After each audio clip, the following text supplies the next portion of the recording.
के नयों के बारे में जान लिया है और टेक्स्ट में बहुत ही सरल तरीके से साथ सभी प्रकार के नयों को समझाया गया है। उससे संबंधित अगर आपके कोई प्रश्न है पिछली क्लास से तो आप पूछ लेंगे लास्ट में। आज हम 20th चैप्टर से चल रहे हैं जिसमें नय के 2 प्रकार बताए गए हैं, निश्चय नय और व्यवहार नय। यहाँ पर हम निश्चय नय का मतलब है कि वस्तु वास्तव में कैसी है इसको समझना, और व्यवहार नय का मतलब है कि हमें किस तरह से वो दिखाई देती है या हम उसे किस तरह से समझ रहे हैं। तो आम व्यक्ति वस्तु को किस तरह से समझता है, ये एक तरह से व्यवहार दृष्टि है, और मूल में वो वस्तु का स्वरूप क्या है इसे समझना, ये निश्चय दृष्टि कहलाती है। यूं दिगंबर संप्रदाय के आचार्य कुंद ने निश्चय और व्यवहार को अध्यात्म से जोड़ करके परिभाषित किया है, और वो कहते आत्माश्रितो निश्चय पराश्रितो व्यवहार। यानी आत्मा से संबंधित, शुद्ध आत्मा से संबंधित कोई बात कही जाती है तो वो निश्चय नहीं से कही जाती है, और आत्मा का शरीर के साथ, कर्म के साथ, संसार के साथ जो संबंध है उसके संदर्भ में कोई बात कही जाती है तो वो व्यवहार दृष्टि से हमको समझना चाहिए। तो उनका निश्चय और व्यवहार को लेकर के एक तरह से अलग तरह का आपको चिंतन भी देखने को मिल सकता है।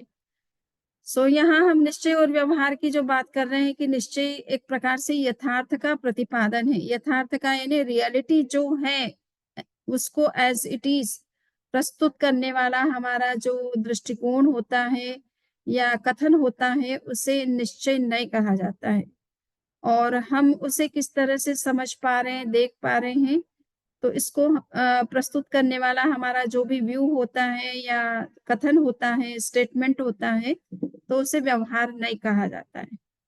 तो मेरे ख्याल से ये बात आपको अच्छी तरह से स्पष्ट हो गई है। अब यहाँ पर ये बताया जा रहा है कि जैसे उदाहरण के रूप में कुछ उदाहरण भी दिए गए हैं यहाँ पर निश्चय नय और व्यवहार नय को स्पष्ट करने के लिए। उसमें एक भौरे का उदाहरण दिया गया है जिसको हम बिग बी कहते हैं, बजिंग बी कहते हैं। महाप्राण ध्वनि जब आप करते हो तो महाप्राण ध्वनि उसी के आधार पर एक्सप्लेन की जाती है कि वो भंवरा जिस तरह से आवाज करता है आपको उस ध्वनि में वैसी ही आवाज करना है। तो ये भंवरे के बारे में जो बात कही जाती है वो ये है कि यथार्थ में भंवरे में तो 5 प्रकार के कलर होते हैं, कृष्ण, नील, रक्त, पीत और श्वेत। ये 5 प्रकार के जो वर्ण माने जाते हैं, कलर्स माने जाते हैं, वो एक भंवरे के अंदर भी होते हैं, और अन्य सभी जितनी भी भौतिक पदार्थ हैं, मटेरियल ऑब्जेक्ट्स हैं, उन सब में ये 5 कलर पाए जाते हैं। परंतु हमको दिखने में भंवरा कैसा लगता है? काला लगता है। तो हमें पूछा जाए कि भंवरे का कलर क्या है तो हम क्या कहेंगे? काला कलर है। ठीक है ना? वो इस आधार पर कहा जाता है कि प्रोमिनेंट कलर उसका क्या है। हम आम व्यक्ति जो है जिस चीज की प्रधानता देखता है, प्रोमिनेंट जो चीज उसे नजर आती है, ज्यादा जो चीज उसे दिखाई देती है, उसके आधार पर अपना ओपिनियन बनाता है। वो सारी चीजों को नहीं देख करके बनाता है। ठीक है ना? सो भंवरे को आप काला कहते हो, ये व्यवहार दृष्टि है, ये आपकी समझ है, क्योंकि उसमें काला कलर ज्यादा दिखाई देता है इसलिए आप उसके आधार पर अपना ओपिनियन बनाते हैं। अदर कलर्स हैं तो सही, किंतु आप उसे देख नहीं पाते हो, काला कलर ही आपको ज्यादा दिखाई देता है। तो ये व्यवहार दृष्टि जो होती है वो भी गलत नहीं है, क्योंकि अधिकता काले कलर की है। अंदर में उसका ब्लड लाल रंग का है, उसकी आंखों को आप देखेंगे तो उसमें व्हाइट कलर भी आपको दिखाई देगा। ठीक है ना? नीला कलर भी किसी चीज में आपको देखने को मिल सकता है। कभी कभी चोट लग जाती है तो ब्लड जो है नीला जैसा हो जाता है। तो ये कलर्स तो उसमें है, किंतु वो डोमिनेंट कलर है, प्रोमिनेंट नहीं है। तो प्रैक्टिकल लाइफ में हम जो है वो जो चीजें प्रोमिनेंट होती है उसको हम ज्यादा प्रायोरिटी देते हैं और उसके आधार पर ही किसी वस्तु को डिफाइन करते हैं।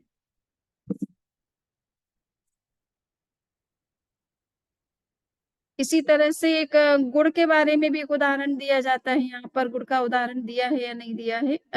पर यस, मेरे ख्याल से दिया नहीं है, किंतु एक गुड़ के बारे में भी भगवती सूत्र में उदाहरण आता है कि गुड़ के अंदर भी जो है वो 5 कलर होते हैं, किंतु हम उसे पीला कलर का कहेंगे क्योंकि प्रोमिनेंट कलर उसका पीला है। ठीक है ना? सो इस तरह से हर भौतिक पदार्थ जितनी भी मटेरियल एंटिटीज होती हैं, सूक्ष्म स्कंद जो चतुस्पर्शी स्कंद होते हैं या द्विस्पर्शी परमाणु पुद्गल होते हैं, इन दो को हम छोड़ दें तो जितने भी पदार्थ हमें दिखाई देते हैं और हम यूज में लेते हैं, उनमें पांचों कलर पाए जाते हैं। क्लियर? सो ये निश्चय दृष्टि कहलाती है कि वस्तु को जैसी है वैसी ही समझो। अपने आपको क्या समझ में आ रही है या आप किसको प्रायोरिटी देते हैं, ये यथार्थ में वो सही नहीं माना जाता है। किंतु हाँ, व्यवहार दृष्टि में ये सब चीजें चलती हैं और इससे काम चलता है दुनिया का, तो उसको भी एक्सेप्ट किया जाता है व्यवहार दृष्टि से।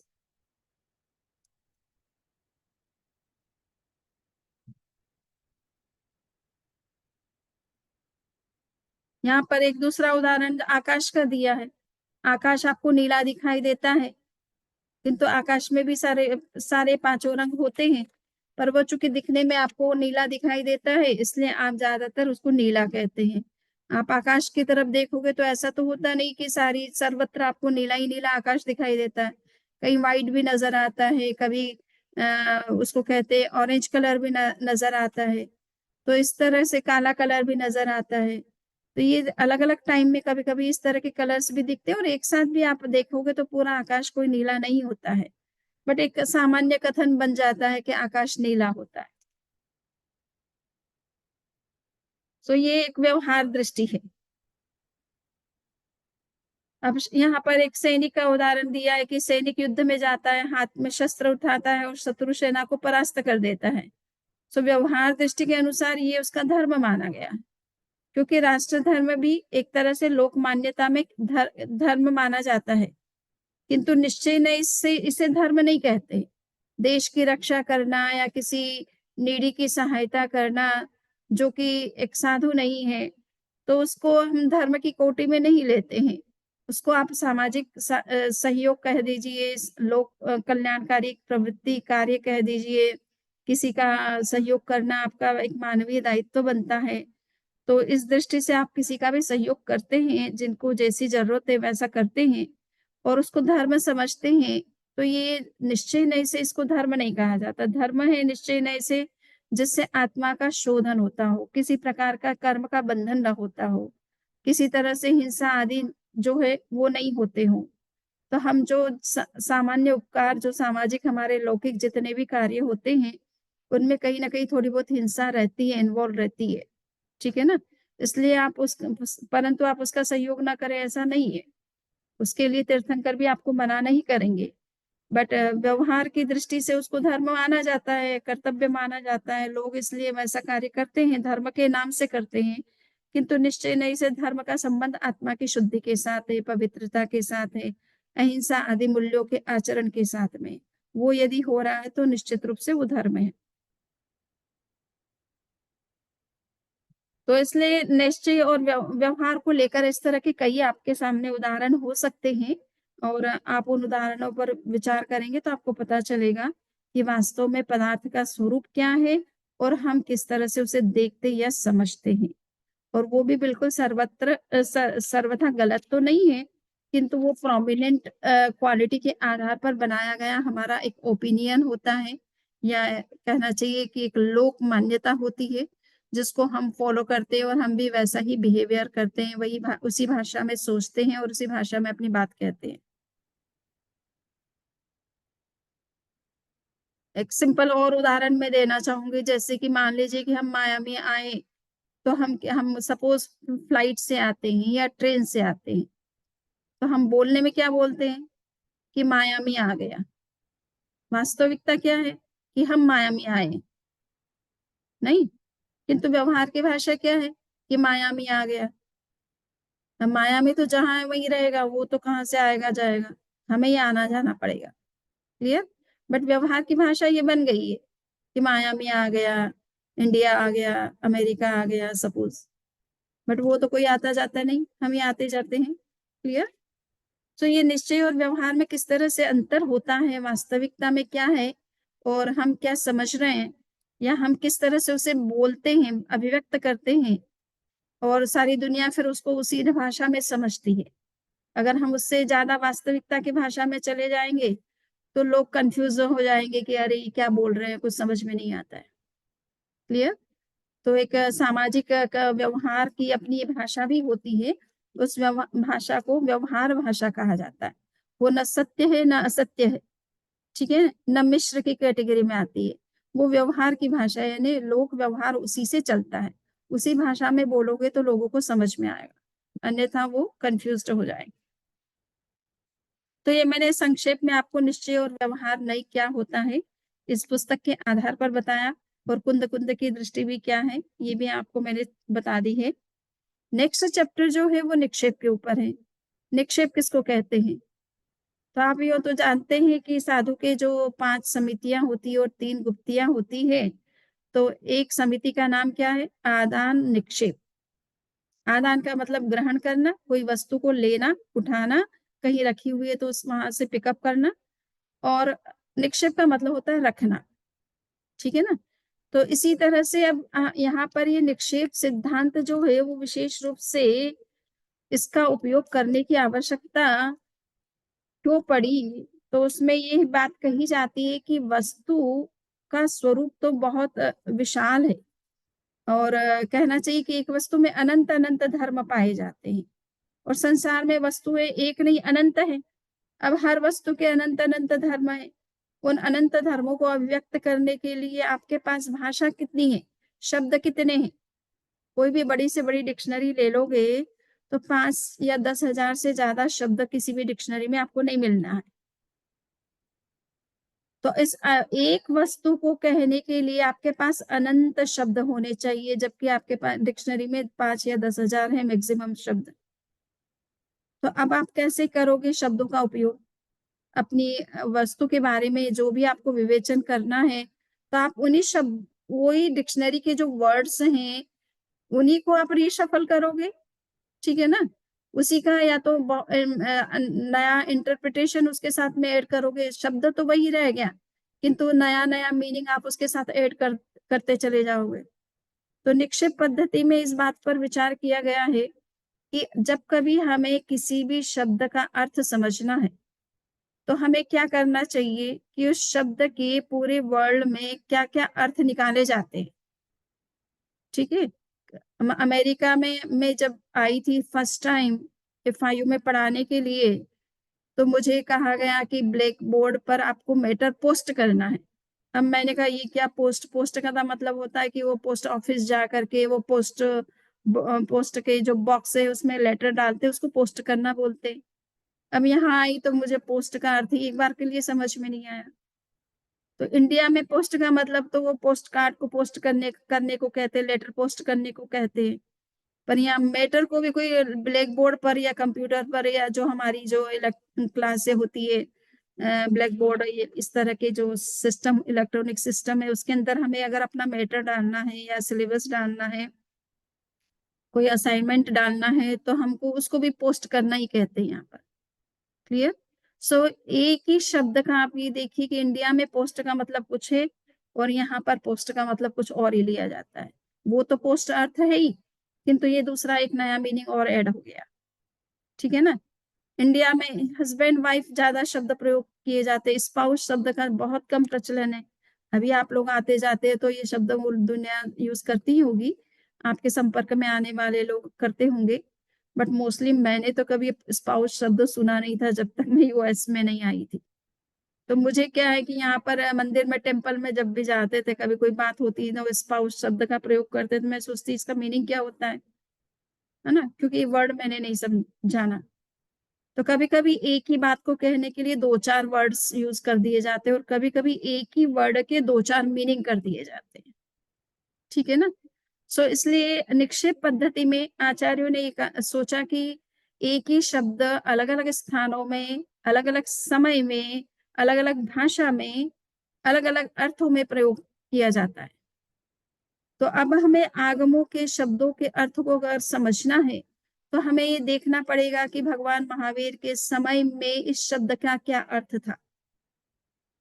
वर्तमान में उस शब्द का हम जो अर्थ समझ रहे हैं वो उससे बिल्कुल भिन्न, कभी कभी भिन्न होता है, ठीक है ना। तो इस अर्थ इसलिए हमें ये संभावित जितने भी एक ही शब्द के जितने भी संभावित अर्थ हैं पहले उनको हमें अपने सामने रखना चाहिए। इसको कहते हैं निक्षेप, ठीक है ना? तो शब्दों के अर्थ का निर्णय करने के लिए, मीनिंग को डिटरमिन करने के लिए हमको शब्द के अलग-अलग क्या-क्या अर्थ हैं पूरी दुनिया में या किसी भी भाषा में या किसी भी समय में या किसी भी संस्कृति में, कल्चर में, उसको सामने रख कर के फिर देखना होगा कि यहाँ पर कौन-सा क्या कॉन्टेक्स्ट है और उस कॉन्टेक्स्ट में क्या इसका पर्टिकुलर मीनिंग होना चाहिए। तो वो मीनिंग को ही हमको उस शब्द के अर्थ करते समय बताना चाहिए, ना कि कुछ भी इंटरप्रिटेशन दे दिया, कुछ भी मीनिंग निकाल दिया, तो इससे क्या होता है मिस इंटरप्रिटेशन हो जाता है।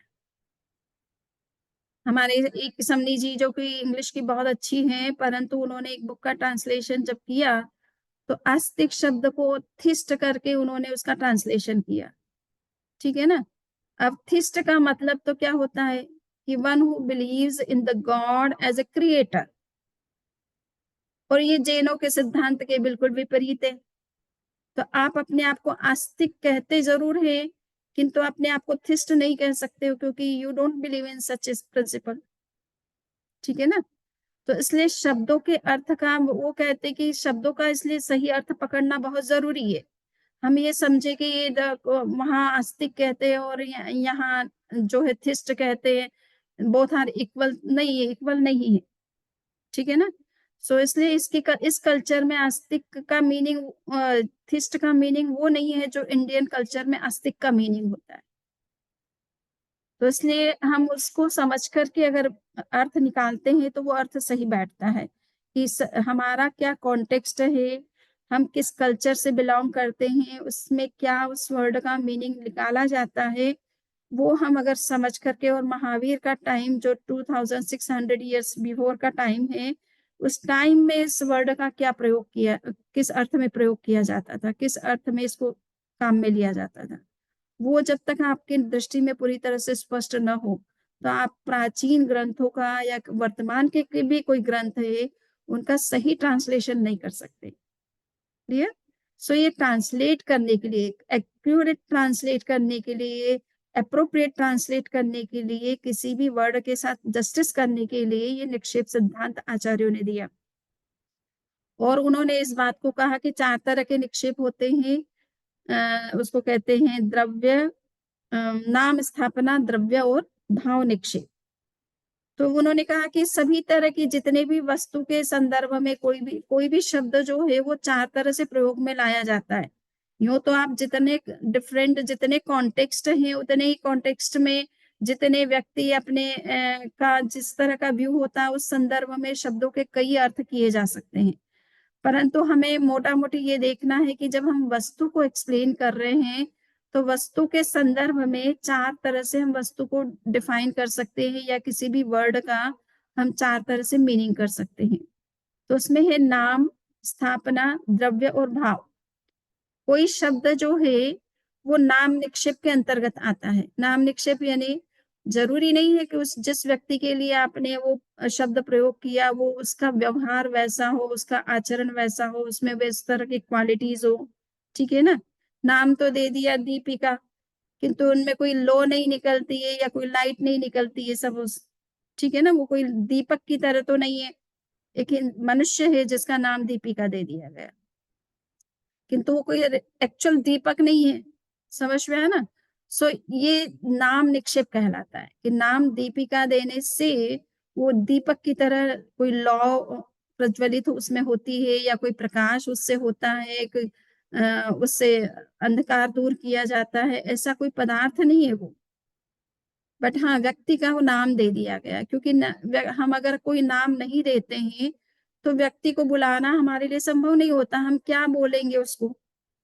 तो कुछ न कुछ नामकरण किया जाता है ताकि उस व्यक्ति की पहचान बने और उस पहचान से उस व्यक्ति को अगर बुलाया जाता है, उसके साथ कोई व्यवहार किया जाता है, उसके नाम से कोई भी डॉक्यूमेंट बनाए जाते हैं, तो वो वर्क करते हैं। बिना नाम के क्या डॉक्यूमेंट बनेंगे? क्लियर? सो इसलिए नाम निक्षेप में जस्ट हम किसी भी ऑब्जेक्ट को कुछ भी नाम दे सकते हैं। आप कोई जड़ पदार्थ है, उसका नाम जीव भी दे सकते हो, ठीक है ना? अब मूर्ति की स्थापना की जाती है, तो मूर्ति की स्थापना जो की जाती है, उसमें चाहे वो कोई कुछ पत्थर रख दिया गया है और उसका नाम दे दिया गया ये हनुमान जी है, तो वो हनुमान जी की तरह लोग उसको ट्रीट करते हैं। चाहे हनुमान जी एक्चुअल में जो थे वो तो कुछ है नहीं वहां पर। सो नाम से व्यक्ति का व्यवहार चलता है, नाम से बहुत सारे काम होते हैं, नाम से व्यक्ति या वस्तु की पहचान बनती है, परंतु जरूरी नहीं कि नाम के अनुरूप उसके अंदर कोई क्वालिटी हो, एक्चुअल में वो वैसा हो, ऐसा जरूरी नहीं है। तो इसको नाम निक्षेप कहते हैं। राम नाम किसी भी व्यक्ति का रखा जा सकता है। अब राम की जो क्वालिटी है वो तो उस व्यक्ति में होगी नहीं, बट नाम से तो नाम कहा ही जा सकता है किसी को भी। ठीक है ना। इसी तरह से स्थापना, स्थापना का मतलब है कि स्थापना दोनों तरह की होती है। उसको कहते हैं ना एक होती है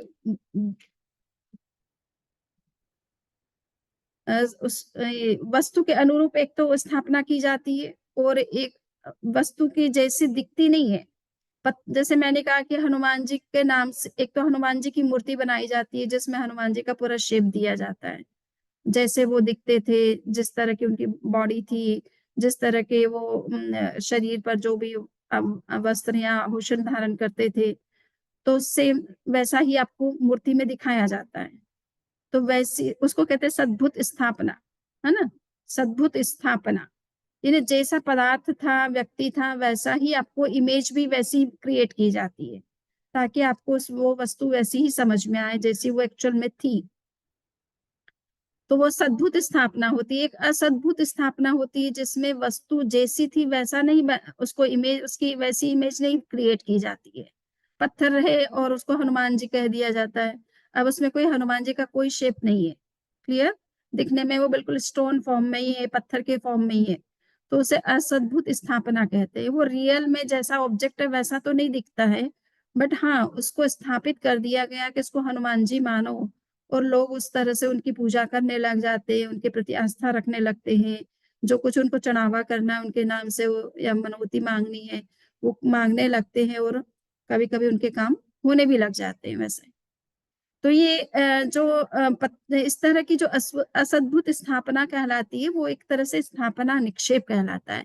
इसमें वस्तु हमारे सामने नहीं होती है, वो एब्सेंट होती है, किंतु उसका कोई इमेज या उसकी कोई प्रतिमा या इस तरह का कोई सिंबल क्रिएट कर दिया जाता है, जिससे कि लोगों को पता चले कि ये ऑब्जेक्ट इस तरह का है या ये व्यक्ति इस तरह का अतीत में हुआ था, उसमें वो दिखने में ऐसा प्रतीत होता था। तो उसका एक इमेज देने के लिए, उसका एक कहना चाहिए कि पिक्चर देने के लिए उस तरह की इमेज क्रिएट की जाती है। तो ये जितने भी हम मंदिर में भगवान की जितनी भी मूर्तियां क्रिएट करते हैं, ये एक प्रकार से स्थापना निक्षेप कहलाता है ना। इनको हम प्रतिमा ही कहते हैं, इनको रियल भगवान तो नहीं कहते ना, हम इसको प्रतिमा कहते हैं। तो जो प्रतिमा के रूप में जो भी चीजें स्थापित की जाती है, प्रतीकात्मक रूप में जो भी चीजें क्रिएट की जाती है, वो सब स्थापना निक्षेप के अंतर्गत आती है। तीसरा है द्रव्य निक्षेप।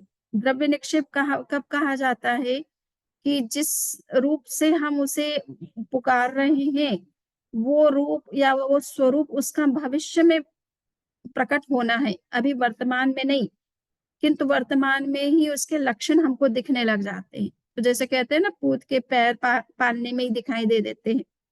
यानी वो हमारा बच्चा आगे चल करके कैसा होगा कैसा नहीं होगा, पहले से ही हमें पता रहता है, क्योंकि उसके लक्षण बचपन में जिस तरह के उसका व्यवहार, उसके चाल चलन, उसके बात करने के तरीके, कार्य करने के तरीके, उसकी जो क्वालिटीज है वो बचपन में ही हमको दिख जाती है कि आगे जा करके कितना अच्छा होगा, कितना टैलेंटेड होगा, क्या अपने लाइफ में क्या कुछ करेगा, तो हम पहले से उसका अनुमान कर सकते हैं। क्लियर। सो इसी तरह से द्रव्य निक्षेप में हम पदार्थ की भूत या भावी अवस्था का वर्तमान में आरोप करते हैं। क्लियर।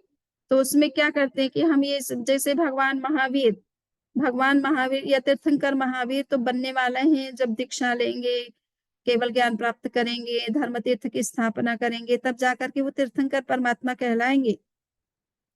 किंतु उनके गर्भ में आने के साथ ही हमें ऐसे जो है लक्षण दिखाई देने लग जाते हैं, और हमें पता चल जाता है कि ये भविष्य में तीर्थंकर बनने वाले हैं।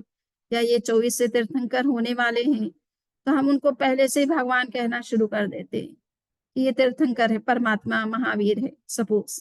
तो बचपन में बाल्यकाल में है, अभी वो कोई दीक्षा नहीं ली है, अभी उनको कोई केवल ज्ञान हुआ नहीं है, अभी कोई उन्होंने तीर्थ की स्थापना की नहीं है, बट हम बचपन में ही हमें पता चल गया कि ये भविष्य में होने वाले तीर्थंकर हैं, तो हम उसको वर्तमान में ही वैसा बोलने लग जाते हैं। क्लियर।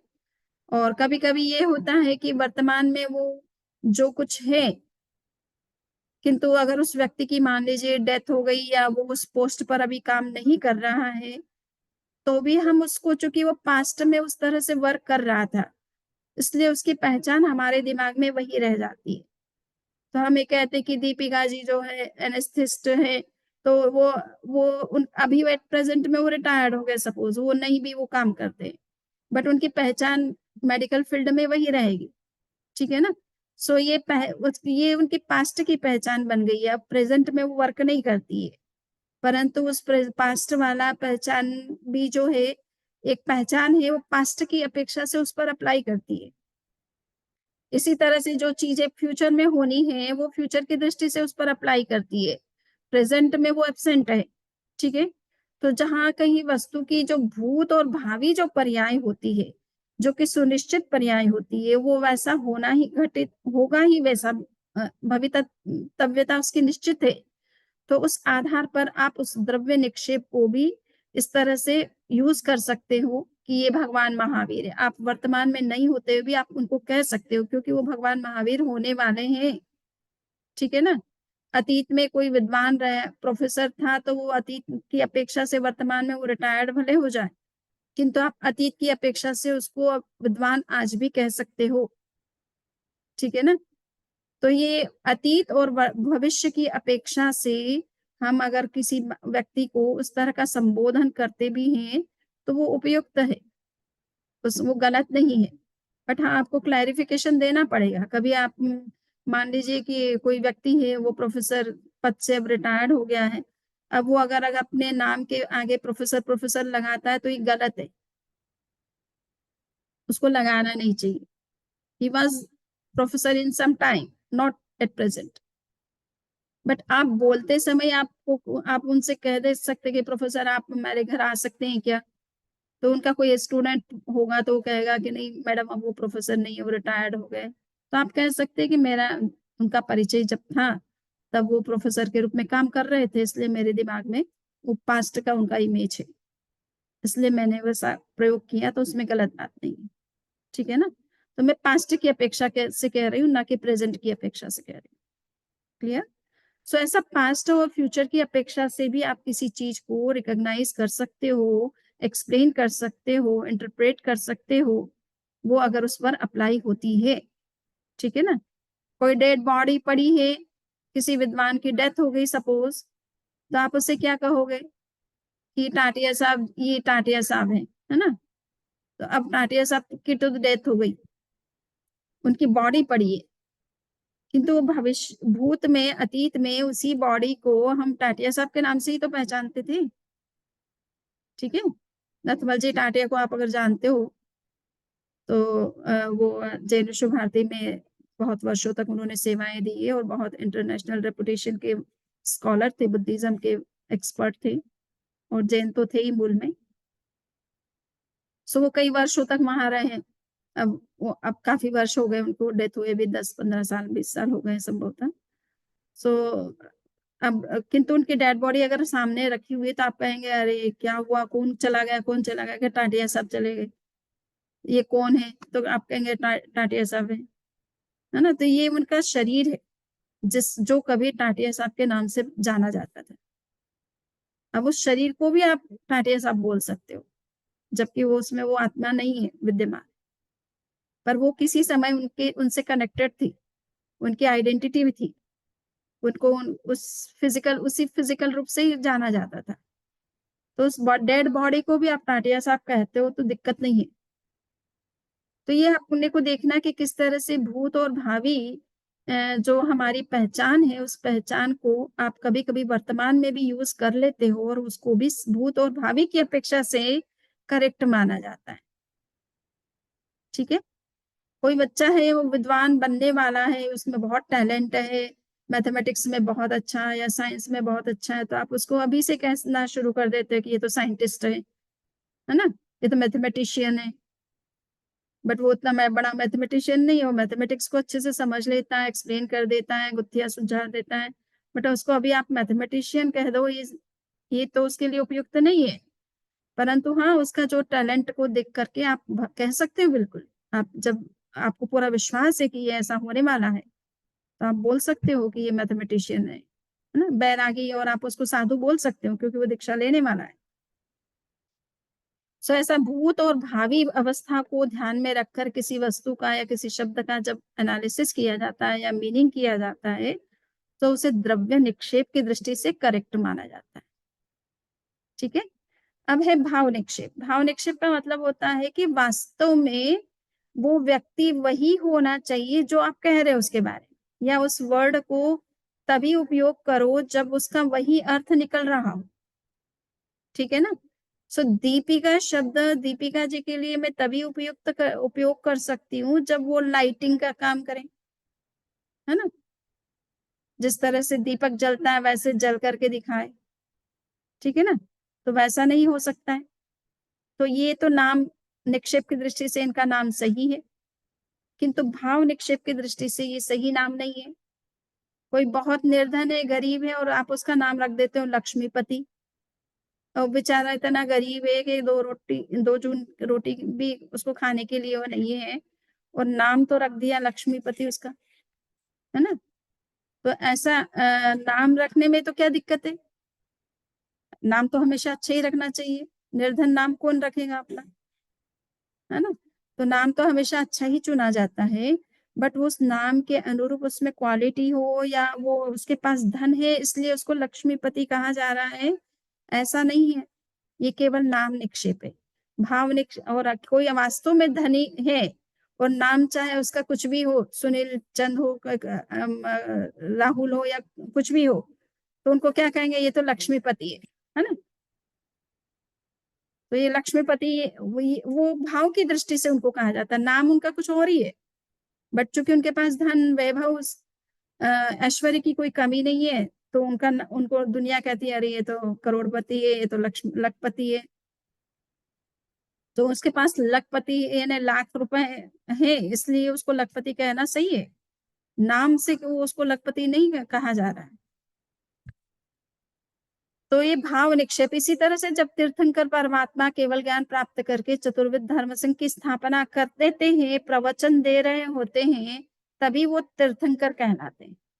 तो भाव निक्षेप की दृष्टि से तीर्थंकर तभी तीर्थंकर बनते हैं जब वो संवत्सरण में प्रवचन कर रहे हो और चतुर्विद संघ की उन्होंने स्थापना कर दी हो, तब जाकर के वो भाव दृष्टि से निक्षेप तीर्थंकर कहलाते।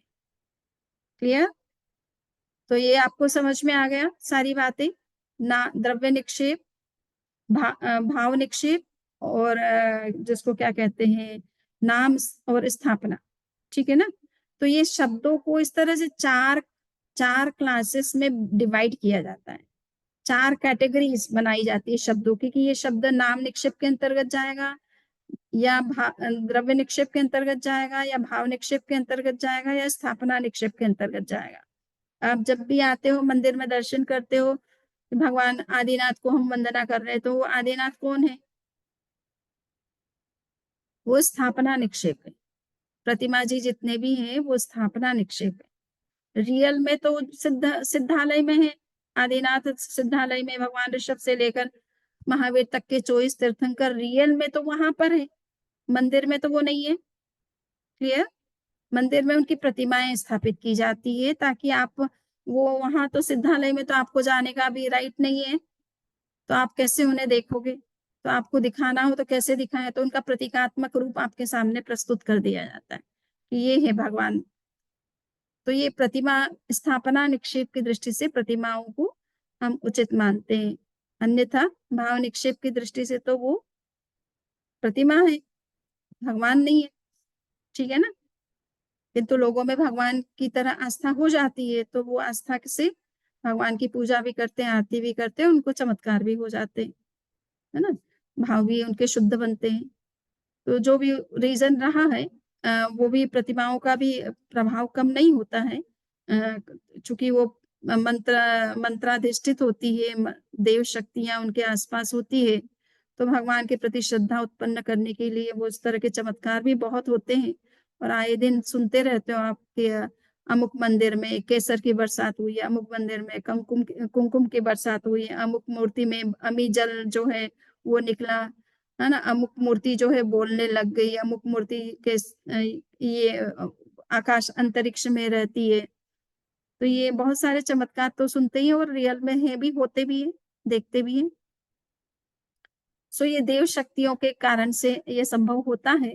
तीर्थंकर तो एक तरह से वीतरागी होते हैं और निर्लिप्त होते हैं, है ना? ये मैंने आपको मोटा-मोटी समझाने का प्रयास किया है कि ये निक्षेप क्या चीज़ है और इनको किस तरह से हमको समझना चाहिए। तो शब्दों के अर्थ करने में ये 4 निक्षेप को वो काम में लिया जाता है कि कौन से शब्द का क्या एक्चुअल में अर्थ है ना? आपके सामने भगवान महावीर खड़े हो जाएँ, भगवान महावीर नाम का कोई व्यक्ति खड़ा हो जाए, भगवान महावीर की कोई प्रतिमा खड़ी आपको आपके सामने हो और एक ऐसा बालक जो कि अभी महावीर बना नहीं है, बनने वाला है, तो उनमें से चारों को आप किस तरह से समझोगे? तो एक महावीर नाम का व्यक्ति है, वो तो नाम निक्षेप है, वो कोई रियल महावीर नहीं है, वो किसी व्यक्ति का नाम है, ठीक है ना? महावीर केवल नाम की दृष्टि से वो महावीर है। दूसरा जो है प्रतिमा है, तो स्थापना की दृष्टि से वो महावीर है, आप उसे महावीर ही कहते हैं, आप ये नहीं कहोगे मंदिर में आते समय कि महावीर की प्रतिमा जी को मैं वंदना कर रही हूँ, आप यही कहेंगे भगवान महावीर को मैं वंदना कर रही हूँ। है ना? आदिनाथ को मैं वंदना कर रही हूँ, पार्श्वनाथ को वंदना कर रही हूँ, आप ऐसे ही बोलते हो। तो ये बोलते ज़रूर हैं, बट ये स्थापना निक्षेप की दृष्टि से आपकी बात सही है। और द्रव्य यानी अतीत और भविष्य की अपेक्षा से आप डेड बॉडी को भी जो है वो टाटियास आप कह सकते हो और उनके बचपन में मान लीजिए उनकी विद्वत्ता को देख करके आप उनको विद्वान कह सकते हो, जबकि विद्वान बनने में उनको काफ़ी समय लगने वाला है। सो ऐसा आप भूत और भावी पर्याय को की अपेक्षा से ऐसा भी आप स्टेटमेंट कर सकते हो या ऐसा भी मीनिंग कर सकते हो। और भाव निक्षेप में वास्तविकता वही होनी चाहिए, जो शब्द आप प्रयोग कर रहे हैं, चीज़ वैसी ही होनी चाहिए, ठीक है ना? सो दीपिका कहने का मतलब दीपिका है, व्यक्ति का नाम नहीं है। एक दीपक जिसमें से प्रकाश निकल रहा है, उसको आप दीपिका कह सकते हो, ठीक है ना? परंतु किसी व्यक्ति को खड़ा कर दिया उसकी जगह और कहा कि ये दीपिका है, तो वो भाव निक्षेप में फिट नहीं होती है। ये एक्चुअल में दीपिका का जो अर्थ है उन पे अप्लाई नहीं होता है, इसलिए she is not really Deepika, है ना? सो क्लियर अब नेक्स्ट जो है आपका चैप्टर 21 के बाद में 22वां है, वो है शादवाद के 7 प्रकार हैं, हाँ? शाद का मतलब क्या होता है? तो कुछ इंग्लिश टेक्स्ट में जब शादवाद को दूसरे विद्वान जब ट्रांसलेट करते हैं तो वो कहते हैं कि मे बी इसका अर्थ वो लगाते हैं मे बी, है ना? It may be in a living object और it may be non living object, so may be sense में ये ना डाउट रहता है, तब हम शाद का प्रयोग करते हैं। वास्तव में ये अर्थ नहीं है। शाद का मतलब होता है अनेकांत। शाद शब्द एक प्रकार का इसको ग्रामेटिकल टर्म्स में इसको एक अव्यय कहा जाता है, अव्यय। ये संस्कृत में शात वर्ब के रूप में भी शात शब्द का प्रयोग होता है, एक वर्ब के रूप में भी यूज होती है जिसका अर्थ होता है मे बी, ठीक है ना? किंतु शात एक अव्यय यानी उसको कहते हैं इनडिक्लाइनेबल, ठीक है? अव्यय की भाषा जो होती है उसमें कोई रूल नहीं लगते हैं ग्रामेटिकल, वो वर्ड ऐसा ही एज इट इज ही हमेशा हर कॉन्टेक्स्ट में वैसे ही यूज में आता है, उसका फॉर्म कभी चेंज नहीं होता, तो उसको अव्यय कहा जाता है, ठीक है ना? जैसे संस्कृत में च होता है, खलु होता है, तो ये शब्द आप कभी भी कहीं भी यूज करो, वो खलु को खलु ही लिखना है सब जगह आपको, च को च ही लिखना है। वो च का चा नहीं बनेगा, चे नहीं बनेगा, ची नहीं बनेगा, कोई लिंग के आधार पर, काल के आधार पर, नंबर के आधार पर उसमें कोई चेंजेस नहीं होंगे, वो एज इट इज रहना हर कंडीशन में, तो उसको अव्ययवाची शब्द बोला जाता है। तो शाद शब्द जो है एक अव्ययवाचक शब्द है और इसका मीनिंग है अनेकांत। और अनेकांत का अर्थ क्या होता है कि एक वस्तु के अनेक पहलू है, अनेक एस्पेक्ट है, अनेक एट्रीब्यूट्स एक वस्तु के अंदर होते हैं। तो उसको आप जब देखोगे, समझोगे, तो आपको समझने के लिए भी अनेक दृष्टि चाहिएगी। आपकी दृष्टि में अनेक होनी चाहिए।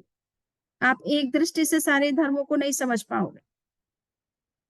तो जब अनेक दृष्टि से जब समझोगे तो अब बात ये आती है कि भाई अनेक दृष्टि से हम वस्तु को समझ तो लेंगे, किंतु अनेक दृष्टि से उसका कथन नहीं कर सकते हैं। हम जिस समय उसके बारे में कुछ एक्सप्लेनेशन देते हैं, इंटरप्रिटेशन करते हैं या उसको डिफाइन करते हैं या उसके बारे में कोई स्टेटमेंट देते हैं, तो वो किसी न किसी एक एंगल से वो बात कही जाती है। ठीक है ना? और दूसरे जितने भी एंगल्स हैं वो भी आपको क्लियर है कि वो भी है, किंतु आप उनको कह नहीं सकते हो। तो आप क्या करते हैं कि एक एंगल से बात कहते हो और बाकी सब एंगल को मार्जिन में रखते हो। इसको कहते हैं कि मार्जिन में रखना। ठीक है ना? यानी साइड में रखना, सेकेंडरी होते हैं। एक आपकी प्राइमरी होता है और बाकी सब सेकेंडरी एट्रीब्यूट्स होते हैं, एस्पेक्ट्स होते हैं, जो कि आपके लिए अभी रिलेवेंट नहीं है, तो आप उसको डिस्कस नहीं करते हो। तो आप इस तरह की जब अनेकांतिक वस्तु को जब कभी हमें कहना होता है, तो हम एक धर्म को मुख्यता देते हैं और अन्य धर्मों को हम गौण रख करके वस्तु का विवेचन करते हैं। So giving priority to one attribute and keeping all other attributes in margin or as secondary attributes, we explain this something. Okay? तो ये जो इसको तत्वार्थ सूत्र में कहा गया, अर्पिता नर्पित सिद्धे, अर्पिता नर्पित सिद्धे, यानी एक धर्म को आप प्रायोरिटी देंगे और बाकी सब धर्मों को गौण सेकेंडरी पोजीशन में रखेंगे, तभी आप किसी वस्तु को एक्सप्लेन कर सकते हो। अगर सभी धर्मों को आप प्रायोरिटी बेसिस पर अगर एक्सप्लेन करने चलोगे, तो आपके पास ऐसा न तो कोई शब्द है, न कोई ऐसा स्टेटमेंट है जिसमें पूरी वस्तु को आप एक्सप्लेन कर सको। तो आप जब कभी वस्तु को एक्सप्लेन करते हैं, उसके किसी एक एस्पेक्ट को एक्सप्लेन करते हैं, अदर एस्पेक्ट के बारे में न्यूट्रल रहते हैं, उनको डिस्कस नहीं करते, न उनको रिजेक्ट करते हैं आप। ठीक है? तो ये अनेकांत की जो शैली है बताने की वस्तु की, कि उसमें ये शाद, तब हम शाद का प्रयोग करते हैं। हम ये इंडिकेट करते हैं कि शाद से कि वस्तु जो है वो तो अनेकांतात्मक है, उसमें अनेक धर्म है, बट हम अभी किसी एक धर्म की बात कर रहे हैं, किसी एक कॉन्टेक्स्ट में उसकी बात हो रही है। क्लियर? सो जो कॉन्टेक्चुअल स्टेटमेंट होता है उसको इंडिकेट करने के लिए आप शाद शब्द का प्रयोग करते हो।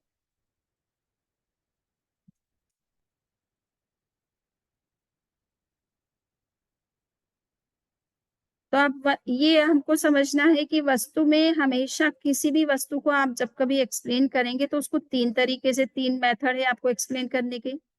पहला मेथड है अफर्मेटिव मेथड, है ना? किसी वस्तु के बारे में या तो कोई आप पॉजिटिव स्टेटमेंट देंगे, एक है नेगेटिव स्टेटमेंट आप देते हो, तो उसको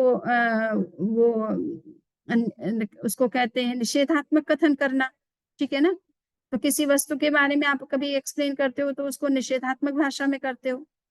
और तीसरा एक तरीका होता है कि वस्तु में यद्यपि ये दोनों ही एस्पेक्ट होते हैं हमेशा, उसके बारे में आप पॉजिटिव स्टेटमेंट भी दे सकते हो और नेगेटिव भी दे सकते हो। क्यों दे सकते हो? कि वस्तु में कुछ चीजें तो उसके अंदर कुछ क्वालिटीज उसकी अपनी इन्नेट है और उसमें वो हमेशा आपको मिलेगी, किंतु दुनिया की सारी अदर जो चीजें हैं उनकी सारी क्वालिटीज तो उसके अंदर नहीं होती है। उसमें अपनी क्वालिटीज है, किंतु दूसरे पदार्थों की क्वालिटीज तो उसके अंदर नहीं होती है। क्लियर? सुनीता जी को मैं रूपल नहीं कह सकती हूँ, सुनीता को सुनीता तो कह सकती हूँ, किंतु रूपल नहीं कह सकती हूँ ना, क्योंकि वो रूपल नहीं है। तो हर पदार्थ में इस तरह से दोनों बातें हमेशा रहेगी। उसमें हैव और हैव नॉट, ये दोनों तरह की क्वालिटीज होती है। कुछ चीजें कुछ उसमें है और कुछ उसमें नहीं है। सो हैव और हैव नॉट की भाषा में जब कभी आप बात करोगे, तो आपको नेगेटिव, पॉजिटिव और नेगेटिव दोनों तरह के स्टेटमेंट वस्तु के बारे में देने होंगे। क्लियर? केवल पॉजिटिव पॉजिटिव देने से भी प्रॉब्लम होती है। केवल नेगेटिव नेगेटिव स्टेटमेंट देने से भी प्रॉब्लम होती है। आपको हमेशा पॉजिटिव और नेगेटिव दोनों तरह के स्टेटमेंट देना चाहिए। तो ये देखिए अनेकांत आपके व्यवहार में भी बड़ा काम का है। अगर सुनील जी नेगेटिव ही नेगेटिव बोलेंगे सुनीता जी के बारे में, तो सुनीता जी को थोड़ा सा इरिटेशन हो ही जाएगा ना। उनको पॉजिटिव भी बोलते रहना चाहिए। जो पॉजिटिव क्वालिटीज है उनको पॉजिटिव बोलिए। कुछ नेगेटिव क्वालिटीज होती है, मुझ में भी है और सभी में, दुनिया में सभी लोगों में कुछ ना कुछ ऐसी क्वालिटी होता है। तो उसके बारे में हम कोई नेगेटिव स्टेटमेंट देते हैं तो उसको भी रॉन्ग नहीं समझना, पर पूरा ही अगर नेगेटिव नेगेटिव हमेशा बोलते रहेंगे तो फिर मुश्किल हो जाएगा साथ रहना ना। क्लियर? सो ये देखिए, ये वस्तु का नेचर है, रियलिटी है ये कोई वो नहीं है कि मैं पॉजिटिव दृष्टि से देख रही हूँ या मैं नेगेटिव दृष्टि से देख रही हूँ। वस्तु के अंदर ही ये दोनों क्वालिटीज होती है। कुछ उसमें क्वालिटीज जो है वो तो है, जो नहीं है वो नहीं है। वो इसको एक्सेप्ट करने में भी दिक्कत नहीं है। और हर वस्तु को डिफाइन करने के लिए ये दोनों क्वालिटीज होना जरूरी है। जीव जीव है, जड़ नहीं है। क्लियर? मैटर नहीं है। सोल सोल है, मैटर नहीं है, क्योंकि उसमें मटेरियल क्वालिटीज नहीं है। ठीक है? अगर आप मटेरियल क्वालिटीज को भी एक्सेप्ट करने लग जाओ, उसको भी कहने लगो कि नहीं आत्मा में नेगेटिव कुछ नहीं है, सब कुछ पॉजिटिव पॉजिटिव है, तो आप उसको मैटर भी कह सकते हो क्या फिर? है? नहीं कह सकते हो। केवल पॉजिटिव स्टेटमेंट से वस्तु का स्वरूप सुनिश्चित नहीं होता है। ठीक है? उससे तो एक ही ऑब्जेक्ट ग्लोबल फॉर्म ले लेता है, ग्लोबल पूरा विश्व बन जाता है अपने आप में। तो जो लोग ब्रह्म को मानते हैं कि ब्रह्म ने से सारी सृष्टि बनी हुई है, उनकी यही प्रॉब्लम है। वो कहते हैं कि हर वस्तु को बस अस्थि अस्थि की भाषा में अगर बोलते जाओ तो ब्रह्म समझ में आएगा। और कहीं वो कहते हैं कि अस्थि अस्थि की भाषा हम बोल नहीं सकते, लिमिट है उसकी भी, इसलिए वो कहते हैं कि नास्ति नास्ति की भाषा में बोलो तो ब्रह्म समझ में आएगा। नेति नेति की कि वस्तु ये ब्रह्म ये नहीं है, ब्रह्म वो नहीं है, ब्रह्म ये नहीं है वो नहीं है, क्योंकि कोई एक चीज में तो ब्रह्म समाया नहीं है, वो तो सृष्टि के सारे तत्वों में समाया हुआ है। तो सारे तत्व उसका स्वरूप है। अब आप इतने स्वरूप का, इतने इस तरह के स्वरूप का वर्णन कर पाओगे कभी? नहीं कर पाओगे। इसलिए वो कहते हैं कि देखिए इतना ही है कि उसको ब्रह्म को स्त्री मत कहो, पुरुष मत कहो, लाल मत कहो, काला मत कहो, मोटा मत कहो, पतला मत कहो, ये मत कहो, वो मत कहो, क्योंकि इस तरह के स्टेटमेंट से ब्रह्म का स्वरूप सीमित हो जाता है। क्लियर? तो उनका उनका अपना एक तरीका है कि ब्रह्म चूंकि सर्वत्र है और सब रूपों में है, और उन सब रूपों को समझना एक आम व्यक्ति के लिए की समझ से बाहर है। और जब तक उन सब स्वरूपों को आप सामने न रखो तो ब्रह्म तत्व को सही ढंग से आप समझते ही नहीं हो। तो इसलिए वो कहते हैं नेति नेति का मेथड काम में ले लो। तुमको जो चीजें दिखती है ना वो ब्रह्म नहीं है, ब्रह्म उससे भी आगे है ना, सरप्लस है उसका, उससे बियॉन्ड है। तो इसलिए वो नेति का मेथड को अप्रूव करते हैं। बट अभी हम बात ये कर रहे हैं कि वस्तु में अगर हम केवल पॉजिटिव पॉजिटिव स्टेटमेंट ही उसके बारे में करेंगे तो भी उसका स्वरूप निश्चित नहीं होगा, वो पूरा विश्व रूप बन जाएगी कि फिर आप किसी भी चीज को उसमें नेगेट नहीं कर सकते हो। आप जीव को मैटर भी बोलो, जीव को धर्मास्तिकाय भी बोलो, अधर्मास्तिकाय भी बोलो, आकाश भी बोलो, काल भी बोलो, जितने तत्व संसार में दूसरे जितने भी तत्व है उन सबको भी आप इसमें प्रूव करो। और अगर ऐसा नहीं कर सकते हो तो बोलो कि ये नहीं है इसमें। ठीक है ना? तभी जीव का स्वरूप सुनिश्चित होता है। पॉजिटिव और नेगेटिव दोनों मिलकर के ही वस्तु का स्वरूप सुनिश्चित कर सकते हैं। केवल पॉजिटिव से वस्तु ग्लोबल रूप हो जाती है, केवल नेगेटिव स्टेटमेंट देने से वस्तु शून्य हो जाती है, यानी उसका स्वरूप ही किसी को कुछ भी समझ में नहीं आएगा। हम कहेंगे ये भी नहीं, वो भी नहीं, वो भी नहीं, ब्रह्म ये भी नहीं, वो भी नहीं, तो क्या है ये कुछ समझ में नहीं आता है, जीरो हो जाता है चीज। क्लियर? सो केवल नेगेटिव स्टेटमेंट से वस्तु का स्वरूप जो है वो एक तरह से शून्यावस्था में चला जाता है, और पॉजिटिव कहने से विश्व रूप बन जाता है। और ये दोनों को साथ बोलने से उसका सुनिश्चित स्वरूप सामने आता है कि ये जीव है और जड़ नहीं है, मैटर नहीं है। ठीक है ना? तो आपको समझ में आ जाएगा कि इसमें मटेरियल क्वालिटीज नहीं है, इसमें केवल जीव की ही क्वालिटीज होती है, जो चेतना है ये वो क्वालिटीज इसके अंदर है। तो आपको जीव का स्वरूप पूरी तरह से स्पष्ट समझेगा। तो ये दो चीजें हैं, पॉजिटिव चीज को कहने के लिए आपके पास अस्ति है और नेगेटिव चीजों के को कहने के लिए नास्ति है, किंतु वस्तु में ये दोनों एक साथ है। आप जब पॉजिटिव बोल रहे हो तब आप नेगेटिव को छोड़ देते हो, नेगेटिव के बारे में बोलते हो तब पॉजिटिव को छोड़ देते हो। आप कभी भी पूरी तरह से वस्तु को एक्सप्लेन नहीं करते हो। तो अब क्या तरीका है पूरे वस्तु को एक्सप्लेन करने का? तो आचार्यों ने कहा कि वो अनिर्वचनीय है, इनएक्सप्लिकेबल है, अवक्तव्य है। संपूर्ण वस्तु का विवेचन भगवान भी नहीं कर सकते, तीर्थंकर भी नहीं कर सकते हैं, कोई भी शक्ति नहीं कर सकती है ना?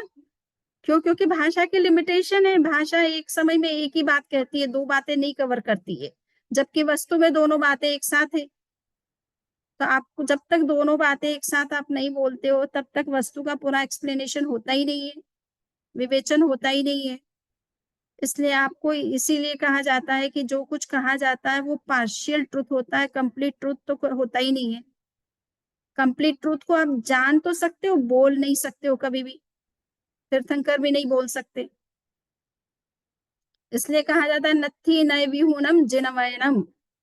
विशेष आवश्यक भाष्य में जिनभद्र गणित क्षमा शमन ने ये बात कही है कि तीर्थंकरों के वचन भी सापेक्ष होते हैं, निरपेक्ष वचन तीर्थंकर भी नहीं कर सकते हैं। एब्सोल्यूट स्टेटमेंट कोई भी नहीं दे सकता है, हमेशा नॉन एब्सोल्यूट या रिलेटिव स्टेटमेंट दिए जाते किसी भी वस्तु के बारे में। क्लियर? आइंस्टीन ने भी कहा था कि we can know only the relative truth. The absolute truth can be known only by the universal observer. ठीक है ना? यानी सर्वज्ञ ही संपूर्ण सत्य को जान सकता है। आम व्यक्ति तो संपूर्ण सत्य को जान ही नहीं सकता है, वो तो केवल पार्शियल ट्रुथ को ही जानता है। तो वो बोलेगा कहाँ से पूर्ण सत्य के बारे में? उसको ज्ञान ही नहीं है पहले तो। समझ में आ रहा है ना? इसलिए किसी को भी अपनी बात का इतना आग्रह नहीं होना चाहिए कि मैं कहती हूँ वही सत्य है और दूसरा जो कह रहा है वो सत्य नहीं है। दूसरे को भी समझो, क्योंकि वो दूसरे एंगल से बात कर रहा है, दूसरे किसी कॉन्टेक्स्ट में बात कर रहा है। तो इसलिए आपका स्टेटमेंट किसी कॉन्टेक्स्ट में सही हुए है, किंतु दूसरा जो बोल रहा है वो आपसे डिफरेंट भले हो, परंतु उसका भी कोई कॉन्टेक्स्ट, कोई एंगल होगा, वो भी कोई ट्रुथ के बारे में कुछ सोच करके बोल रहा होगा। तो उसको समझने की कोशिश करो। कभी कभी रॉन्ग स्टेटमेंट भी दिए जाते हैं, तो उसको भी समझने की कोशिश करो कि ये रॉन्ग है तो क्यों है। समझे जाने बिना तुरंत कह देना कि गलत है तुम, तो वो गलत नहीं, कभी कभी वो सही होता है तो उसे गलत कह दे। तो अब हमारे पास तीन तरीके हो गए, अस्ति, नास्ति और अवक्तव्य। समझ में आ गया? ये तीन परमुटेशन कहलाते हैं, तीन परमुटेशन। क्लियर? वस्तु को इन तीन तरीकों से यहाँ एक्सप्लेन कर सकते हैं, या तो उसके पॉजिटिव एस्पेक्ट को करोगे या नेगेटिव एस्पेक्ट को करेंगे, और कंप्लीट को जब कभी करोगे तो आपको इन एक्सप्लिकेबल टर्म्स में, अवक्तव्य की भाषा में कहना पड़ेगा कि इन दोनों पक्षों को लेकर के हम वस्तु के बारे में कोई भी कथन नहीं कर सकते। ठीक ना? कोई स्टेटमेंट नहीं दे सकते, क्योंकि कोई भी वर्ड जो है इन दोनों एस्पेक्ट को कवर करता ही नहीं। तो हम अधूरी बात कर सकते हैं, पूरी बात नहीं कर सकते। तो आप तीन ये जब परमुटेशन, आपने स्टेटमेंट्स के जो तरीके हैं, तीन तरह के स्टेटमेंट दिए जाते हैं। आप हजारों स्टेटमेंट बना सकते हो, पॉजिटिव हजारों बना सकते हो, नेगेटिव हजारों बना सकते हो। इन एक्सप्लिकेबल टर्म्स में भी कई तरह के से आप उस चीज को बोल सकते हो, किंतु ये कैटेगरीज तो तीन ही तरह की होगी बताने की, कहने की वस्तु के बारे में। और ये तीन परमुटेशन है, अब इनका कॉम्बिनेशन आप बना सकते हो। आप पॉजिटिव एस्पेक्ट और नेगेटिव एस्पेक्ट को कहने के लिए आप कह सकते हो अस्ति और नास्ति। ठीक है ना? वस्तु ये जीव है और मैटर नहीं है। तो ये दो अलग अलग स्टेटमेंट है जिनको आप जो है कंबाइन कर सकते हो, वो कंजंक्टिव वर्ड्स यूज करके एंड या बट या जो भी आप यूज कर रहे हैं वो यूज करके आप 2 सेंटेंस बना करके पूरी वस्तु को एक्सप्लेन कर सकते हो, किंतु वो एक स्टेटमेंट नहीं है, वो 2 स्टेटमेंट है। ठीक है ना, उनको कंबाइन करके वो स्टेटमेंट बनाया गया है। तो अस्ति नास्ति का एक कॉम्बिनेशन बन जाता है। इसी तरह से अस्ति अवक्तव्य का एक कॉम्बिनेशन बनता है, नास्ति अवक्तव्य का एक कॉम्बिनेशन बनता है, और अस्ति नास्ति और अवक्तव्य का एक कॉम्बिनेशन बनता है। इस तरह से 3 परमुटेशन के 4 कॉम्बिनेशन और भी आप बना सकते हो, इन्हें 4 तरह के और स्टेटमेंट आप कर सकते हो। ठीक है ना, अस्ति कहा तो ये कि भाई मैं जीव है ये बात तो कह सकती हूँ, किंतु आप संपूर्ण जीव के बारे में कोई बात करना समझना चाहे तो आई कैन नॉट एक्सप्लेन, तो अस्ति अवक्तव्य हो गया। ये मैटर नहीं है ये बात तो आप कह सकते हो, किंतु संपूर्ण वस्तु यानी उसका पॉजिटिव एस्पेक्ट क्या है ये भी साथ में बोलने की बात कहोगे तो मैं कह दूंगी कि नहीं, I can say this much only that it is not matter, but so far as the total reality is concern it is always inexplicable. ठीक है ना, तो नास्तीय वक्तव्य हो गया। और तीसरा कॉम्बिनेशन ये बना सकते हो कि this is soul and not matter, but so far as the totality is concerned or reality in its entirety is concerned, it is always inexplicable। ठीक है ना, तो ये आप 3 तरह से भी स्टेटमेंट दे करके वस्तु के बारे में अपना मत प्रकट कर सकते हो। तो ये 7 तरह के जो स्टेटमेंट दिए जाते हैं वो शाद्वाद के अंतर्गत सप्तभंगी कहा जाता है, सप्तभंगी। अब कुछ लोग मजाक में लिख देते हैं कि जैन धर्म में इतना कचरा हो गया है कि एक भंगी से काम नहीं चलता, 7-7 भंगी लगाने पड़ते हैं। बात समझ में आई? भंगी किसको कहते हैं ये तो समझ में आया ना? नहीं, वो क्लीनिंग जो टॉयलेट क्लीन करते हैं ना उसको इंडिया में भंगी बोला जाता है। है ना, तो ऐसे ही मजाक में कभी कभी सप्तभंगी को लेकर के कोई ऐसे ही मजाक कर लेता है कि जैन धर्म में दर्शन में बहुत कचरा इकट्ठा हो गया है, तो उसको साफ करने के लिए एक भंगी से काम नहीं चलता, 7 भंगी लगाने पड़ते हैं। इस सप्तभंगी शब्द का ऐसे मजाक है कोई, बट अपने को ये बात किसी और से नहीं बोलना, आप लोग जो है अपने हैं इसलिए मैंने वो बात ऐसे ही बता दी। हम फिलोसॉफी के फील्ड में कभी कभी इस तरह के मजाकिये स्टेटमेंट भी चलते हैं। सो जस्ट ये बताया कि 7 भंगी है ना, 7 फोल्ड प्रेडिकेशन इसको कहते हैं, 7 फोल्ड प्रेडिकेशन, 7 प्रकार के कथन, वस्तु के बारे में 7 प्रकार से आप कोई कथन कर सकते हो। 8वां कोई प्रकार बनता ही नहीं है, जितने भी प्रकार से आप वस्तु को एक्सप्लेन करते हो ये 7 types of statements you are doing. ठीक है ना, तो ये मैंने मोटा मोटी आपको बातें सब तीनों चैप्टर्स में जो कुछ थी वो बता दी। 5 मिनट अब हो रहा है, बट अगर आपके कोई क्वेश्चन है तो आप पूछ सकते हैं। अनम्यूट कर देती हूँ।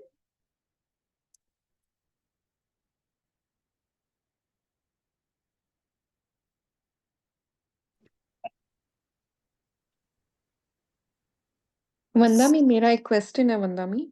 हाँ तो सप्तभंगी आपने बताया, ओके, तो हाँ एक वस्तु को 7 एंगल से बता सकते हैं। जैसे वो एक एग्जाम्पल आता है एलिफेंट का, राइट? तो मतलब आंख बंद करके कोई ने सूंड टच किया तो कोई ने पाँव, उस हिसाब से वो डिस्क्राइब किए। तो right. मतलब so that is an analogy that any one item can be described in 7 different ways, ऐसा बोल सकते हैं या how will you correct, be? Okay, बिल्कुल सही। हम्म, आप अच्छा। जब कहते हैं कि वो सूप के समान है या पिलर के समान है या रोप के समान है या वॉल के समान है तो या मुसल के समान है, तो these all are positive statement, अस्ति, दे कम अंडर द अस्ति, पॉजिटिव स्टेटमेंट्स। ओके, और got it. ये डॉग नहीं है या वो नास्ती में आ काऊ गया, नहीं नेगेटिव। है या बफेलो नहीं है, so these are the negative statements. Correct, नास्ती। ठीक है ना, तो और आप संसार की, अव्यक्तत्व कैसे बोलेंगे और वंदना? अवक्तव्य ये है कि ये बात बिल्कुल सही है कि ये हाथी है और डॉग नहीं है, ये बात सही है ना, हम्म तो ये पूरा हाथी को समझने के लिए तो आपको हाथी है और डॉग नहीं है, दोनों बातें एक साथ बोलनी जरूरी है। और केवल वो थर्ड हाथी है, सेंटेंस समझ में नहीं आया वंदामी। आपने ये जैसे बोला था ना, दिस इज सोल, ठीक है, जीव, नॉट अ मैटर, ओके। तो यस, अस्थि अभी आ गया, नास्ति भी आ गया, बट करेक्ट। वो अवक्तव्य का कैसे बोलेंगे? हाउ तो विल यू अब टेल ये दैट? अस्थि और नास्ति दोनों एक साथ वस्तु में है कि नहीं, पदार्थ में दोनों एक साथ अप्लाई हो रहे हैं कि नहीं, हाँ, है हो ना। रहे। यस। ये दोनों को जब तक आप एक साथ ना बोले तब तक आप कभी भी पूरी वस्तु को नहीं बोलते हो, आप उसके बारे में एक पार्शियल स्टेटमेंट ही देते हो। इनकम्प्लीट स्टेटमेंट होता है आपका, मतलब कहने का मतलब टोटल रियलिटी को लेकर आप कोई स्टेटमेंट नहीं दे रहे हो, आप उसके एक एक एस्पेक्ट को लेकर के दे रहे हो। उसके एस्पेक्ट दोनों है, पॉजिटिव नेगेटिव दोनों ही उसके एस्पेक्ट है। सो टोटलिटी में इट इज कॉम्बिनेशन और it is dual, it is dual by nature, no. So you should explain the reality as a dual reality rather than only positive or negative one, clear। So yes कभी भी वंदना। Object के बारे में दो statement एक साथ चल ही नहीं सकते, या तो आप पॉजिटिव बोल सकते हो या नेगेटिव बोल सकते हो, नेगेटिव पॉजिटिव दोनों को एक साथ लेना मुश्किल है। राइट। मुश्किल क्या, असंभव है।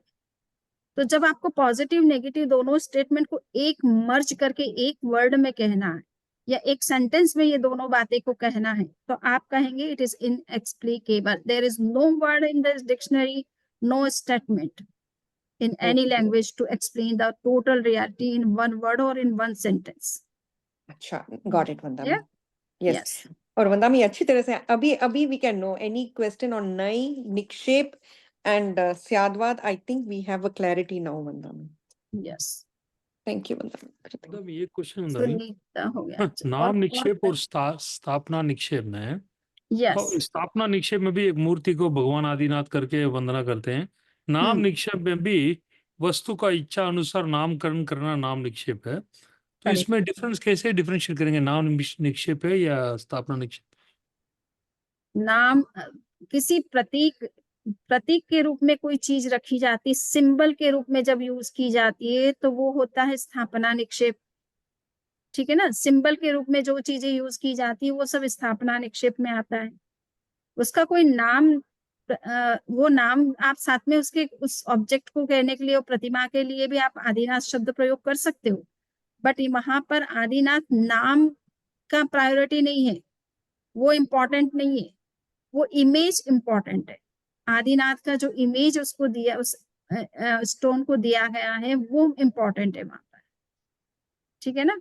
तो वो सिंबॉलिक है, वो सिंबॉलिक जितने भी चीजें होती है, इमेज के रूप में जो चीजें प्रेजेंट की जाती है। आप स्कूल में या कॉलेज में जब आपने मैथमेटिक्स पढ़ा तो आपके टीचर स्कूल बोर्ड पे जो है ट्रायंगल बना करके आपको समझाते हैं ट्रायंगल इज दिस, नहीं। अब वो बोर्ड पर जो बनाया गया वो रियल में ट्रायंगल है क्या, नहीं, it is a symbol to understand the real triangle. नाम समझ, निक्षेप का एक एग्जांपल दूंगा मैं। नाम निक्षेप यानी आपका नाम रख दिया लक्ष्मीपति और आपके पास में उतनी लक्ष्मी नहीं हो, तो आप लक्ष्मीपति केवल नाम से कहे जाते हो, और रियल में आपके पास में है और नाम आपका सुनील है, तो भी लोग आपको लक्ष्मीपति कहेंगे, तो वो रियल सेंस में है, ठीक है ना। और यूं किसी व्यक्ति के पास लक्ष्मी नहीं हो और फिर भी उसका नाम अगर लक्ष्मीपति रखा जाता है तो वो नाम की दृष्टि से है, रियल सेंस में नहीं है। Any other? या वंदा में जो ये आपने जो स्यादवाद के 7 प्रकार बताए ना, इसमें चौथा पांचवा छठे का एक एक उदाहरण से समझाएंगे वंदा में। चलिए, जो चौथा मैंने कहा अस्थि और नास्तिक, ठीक है चौथा ना। है तो स्याद अवक्तव्य, चौथा है बुक में जो है वंदा में। अच्छा, तो इसमें चौथा अवक्तव्य दे दिया, तो मैंने ही बताया कि वस्तु में अस्थि होता है या ना, वस्तु या तो अस्थि रूप होती है या नास्ति रूप होती है। तेत। तो ऐसा नहीं, वस्तु दोनों रूप होती है, अस्थि रूप भी होती है, नास्ति रूप भी होती है, क्लियर। हाँ हाँ हाँ। परंतु इन दोनों बातों को एक साथ जब तक आप नहीं बोल सके तब तक कभी भी पूरी वस्तु आपके एक्सप्लेनेशन में आती नहीं है, हम्म नहीं।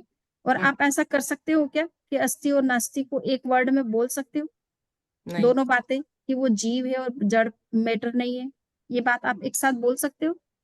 नहीं। नहीं बोल सकते हो। हम्म इसलिए आप क्या करोगे, आपसे कोई कहे कि आप सत्य को डिफाइन करो या किसी ऑब्जेक्ट को टोटली डिफाइन करना है आपको टोटलिटी के साथ में, I am not asking about particular aspect, I want to know this object, clear, in its totality. तब आप क्या कहोगे? We can not explain the object in its totality, ठीक है ना? We can explain only its negative or positive aspect, or Okay. both the aspects, but in two different sentences, but not in one sentence or in one word. Clear? ठीक है वंदना ये, पर ये इसका मतलब ये शायद अवक्तव्य हुआ, क्या हुआ मतलब? ये शायद वक्तव्य है कि वस्तु को मैं एक्सप्लेन नहीं कर सकती हूँ, परंतु ये भी मैं सापेक्ष स्टेटमेंट दे रही हूँ। अच्छा मैं एक्सप्लेन नहीं कर सकती हूँ, दोनों एस्पेक्ट को लेकर के नहीं कर सकती हूँ, किंतु एकक को लेकर तो कर ही सकती हूँ ना। अच्छा क्लियर? तो मेरा इनएक्सप्लिकेबल कहना भी एक रिलेटिव टर्म है। I am not denying that I cannot explain any aspect or in any sense. Clear? समझ में आ गया? या ते चलिए नेक्स्ट में। वंदनी, आपने Yes. जो साथ में बताया था ना अपडेट या अक्ष खलु, उसमें जरा सा बता दो ज्यादा। हाँ, मैंने बताया था कि ये शात शब्द जो है ये वर्ब जी। नहीं है। संस्कृत में शात, शाताम, शु ऐसे एक आप वर्ब का फॉर्म विधि लिंग के अंदर बनता है, ठीक है ना? उसका अर्थ होता है संभावना, अच्छा। ठीक है? किसी चीज की संभावना की जाती है कि भाई आई कैन कम, जब आई मे कम, है ना? आप इंग्लिश में भी करते हो ना, कैन और मे का फर्क करते हैं। मे में ये है कि मैं आ भी सकती हूँ, नहीं भी आ सकती हूँ, और कैन का मतलब होता है कि मैं आ ही सकती हूँ, ठीक है ना? जी। तो आप जब श्योर नहीं होते हो कि मैं आ सकती हूँ कि नहीं आ सकती हूँ, तो आप मे की भाषा में बोलते हैं, आई मे कम और आई माइट बी देयर, ठीक है ना? जी। तो इस लैंग्वेज में जब आप बोलते हो तो उसको शात, शातम, शु संस्कृत भाषा में उस वर्ब को यूज किया जाता है। तो जो लोग शात को उस वर्ब के सेंस में समझते हैं वो फिर ऐसा अर्थ लगाते हैं कि शातवाद का मतलब होता है कि ये जीव भी हो सकता है और अजीव भी हो सकता है। आज इसको हम जीव कह रहे हैं, कल इसको अजीव भी कह सकते हैं, ऐसा वो डाउटफुल मीनिंग निकालते हैं। जबकि जैन जो है डाउट की भाषा में नहीं बोलते, वो कॉन्टेक्चुअल भाषा में बोलते हैं, है ना? वो अच्छा। कहते हैं कि जीव जीव ही है चेतना की अपेक्षा से, किंतु अन्य जो मटेरियल क्वालिटीज है उसकी अपेक्षा से इसमें वो मैटर की क्वालिटीज नहीं है, इसलिए इसको आप मैटर नहीं कह सकते हो। तो ये नहीं कि हम ये कह रहे कि जीव है, जब हम ये जीव का स्टेटमेंट दे रहे हैं तो हम कोई डाउट नहीं क्रिएट कर रहे कि आज हम इसको जीव कह रहे हो, कल इसको कोई अजीव भी बोल सकता है। आज किसी कॉन्टेक्स्ट में हमने इसको जीव कहा, कल इसको किसी कॉन्टेक्स्ट में आप अजीव भी बोल सकते हो। ऐसा नहीं है, हम सर्टेनिटी के साथ कहते हैं कि इस अपेक्षा से तो ये जीव ही है, इसको त्रिकाल में भी आप चेंज नहीं कर सकते हो, ठीक है ना? जी। हाँ। आज भी ये जीव है, कल भी है, परसों भी है, जीव जीव ही है, ठीक है ना? उसको आप चेंज नहीं कर सकते हो। बट हाँ, इसको आप जीव, ये जीव जीव की अपेक्षा से कहा जा रहा है, अन्य द्रव्यों की अपेक्षा से ये स्टेटमेंट नहीं दिया जा रहा है, जी। ठीक है ना? अन्य द्रव्यों की क्वालिटीज इसके अंदर नहीं है, बराबर। हम केवल जीव की क्वालिटीज को ध्यान में रखकर इसको एक्सप्लेन कर रहे हैं, अन्य पदार्थों की क्वालिटी को ध्यान में रखकर के ये स्टेटमेंट नहीं दे रहे हैं। क्लियर? बहुत अच्छी तरह समझाया। मैं आपका पहला लेक्चर रह गया मेरा साथ नहीं का, लेकिन बहुत अच्छा।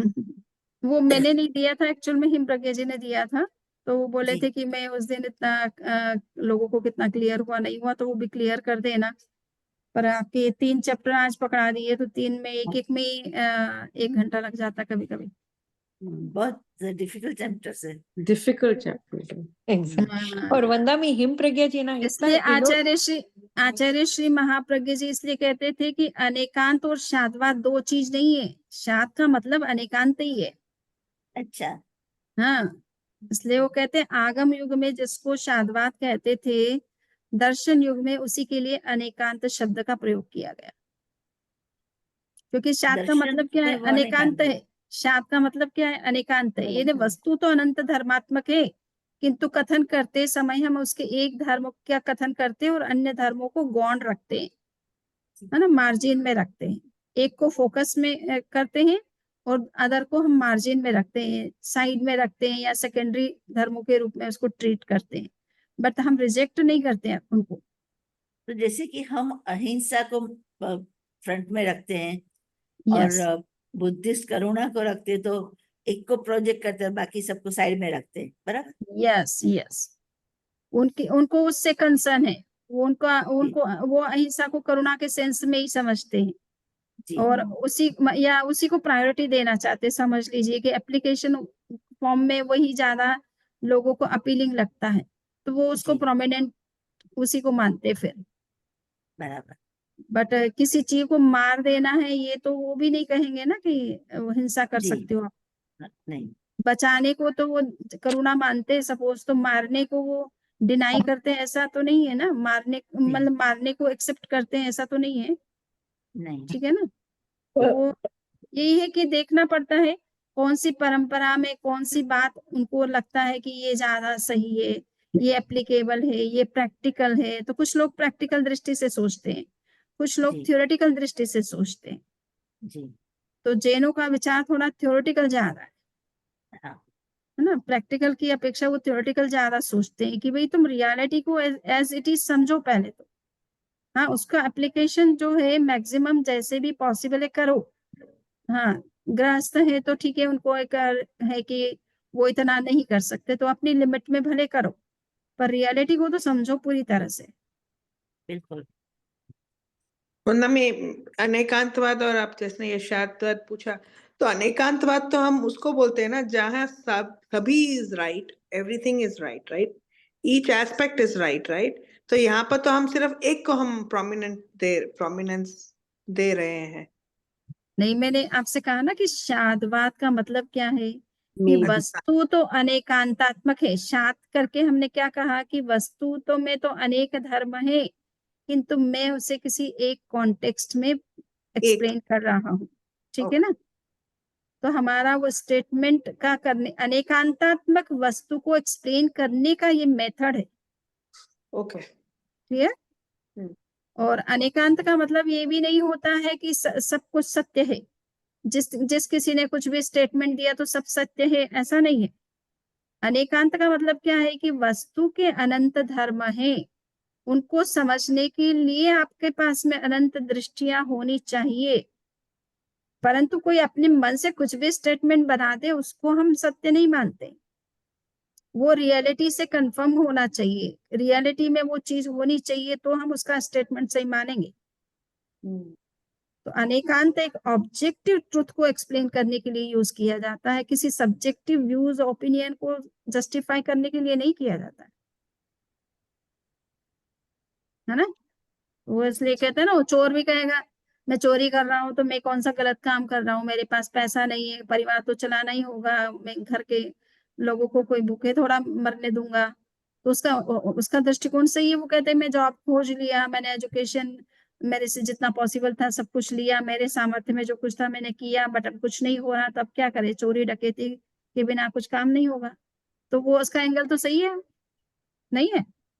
वो बेचारा क्या करे, भाग्य का मारा है, उसको और कोई तरीका ही नहीं मिल रहा है, उसको लोग जॉब ही नहीं देते, वो मेहनत करना भी चाहे तो नहीं देते।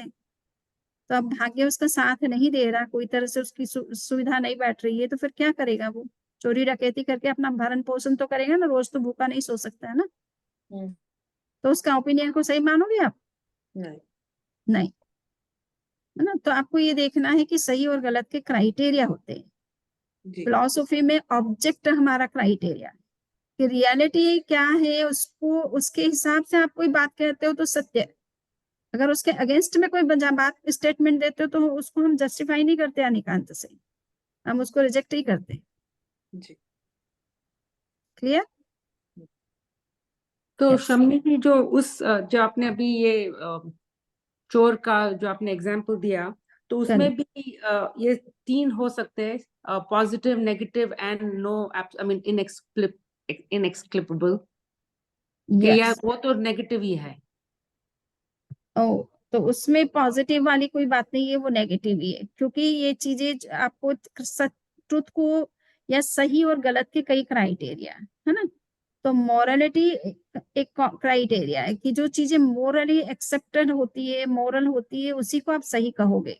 इमोरल चीजों को भी अगर आप किसी अपेक्षा से सही कहने लगोगे तो फिर इमोरलिटी और मोरलिटी के बीच का डिफरेंस ही खत्म हो जाएगा,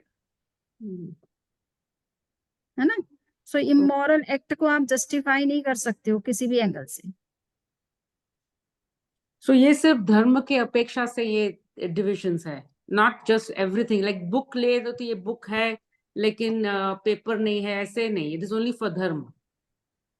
धर्म का मतलब धर्म means in terms of religion ये तीन फिलोसफीज हम यूज करते हैं, या किसी के anything in life we can use it. नहीं नहीं, ये धर्म नहीं है, ये है वस्तु स्वरूप है, ऑब्जेक्टिव रियलिटी को समझने की मेथड है ये। अस्ति नास्ति अवक्तव्य। कोई भी ऑब्जेक्ट हो, कोई भी रियलिटी हो, कोई भी फैक्ट हो, उसको समझने के ये तीन तरीके हैं कि वो फैक्ट क्या है ना। तो उसको कैसे आप समझोगे, कैसे एक्सप्लेन करोगे, उसका ये मेथड है एक्सप्लेन करने का। ठीक है, ये है ऑब्जेक्टिव रियलिटी, जिसको हम कहते हैं कि तत्व का जो निर्णय किया जाता है ना, तत्वों का जो निर्णय किया जाता है, तत्व दृष्टा जो होते हैं, तत्वों का निर्णय करते हैं, वो कैसे करते हैं? वो वास्तविकता को समझ करके करते हैं कि वास्तविक में वस्तु क्या है, कैसी है, उसी को समझो और उसी के को एक्सप्लेन करो। अपने मन से कोई स्टेटमेंट नहीं देना है, अपने मन से कोई चीज इम्पोज नहीं करना है, अपने मन का कोई इंटरप्रिटेशन उसमें ऐड नहीं करना है। इसलिए ध्यान किया जाता है। जो योगी होते हैं वो ध्यान क्यों करते हैं कि वो कहते हैं कि हमारे नहीं तो हम अपने विचारों से, अपने माइंड से चीजों को समझते हैं, और वो रियलिटी को जरूरी नहीं है वो रियलिटी के हिसाब से हमारा विचार हो। तो आपके दिमाग से विचार निकल जाने चाहिए, केवल रियलिटी आपके सामने मैनिफेस्ट करना चाहिए एज इट इज। और वो ध्यान की अवस्था में होता है, इस तरह का वस्तु का साक्षात्कार होता है। सो वो वस्तु के वो साक्षात जैसी है वैसी देखते, अपने मन से कुछ भी इम्पोज नहीं करते। ठीक है ना, अपने मन का कोई इंटरप्रिटेशन नहीं देते। इसलिए बुद्धिज्म में कहा जाता है डीकंसेप्चुअलाइजेशन बहुत जरूरी है, रियलिटी को समझना है ना। आपके दिमाग की कंडीशनिंग जो है ना उसको निकालो रियलिटी को समझने से पहले। अब आपने बचपन से ही समझ लिया है कि मान लीजिए कि कोई चीज सही नहीं है, परंतु आपको समझा दिया कि नहीं ऐसा करना चाहिए, ये सही है, तो आपके दिमाग में तो वही बैठ गया।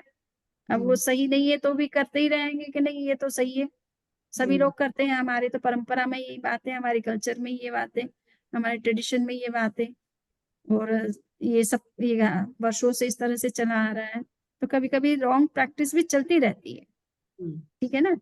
परंतु अगर आपको तत्व समझ में आ गया तो आपको पता चल जाएगा कि वो रॉन्ग है या राइट है। क्लियर। तो तत्व दृष्टा ऋषि जो होते हैं वो मन से कुछ भी इम्पोज नहीं करते, वो तत्व को, रियलिटी को पहले परसीव करते हैं, उसको रियलाइज करते हैं। इसलिए जब कभी धर्म के बारे में भी कोई बात कही जाती तो ये कहा जाता है कि ये रिवील हुआ, यानी उन्होंने अपनी ओर से कुछ स्टेटमेंट नहीं दिया है, ये उनको ऐसा दिखाई दिया है, ऐसा उनके अनुभव में, एक्सपीरियंस में आया है। ठीक। तो ये तत्व का निर्णय जो है वो अस्ति नास्ति अवक्तव्य की भाषा में किया जाता है, तत्व का निर्णय।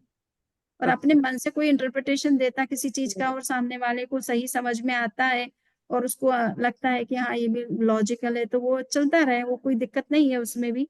अगर कोई वो रॉन्ग नहीं जा रहा है, उसका रिजल्ट जो है वो रॉन्ग नहीं हो रहा है।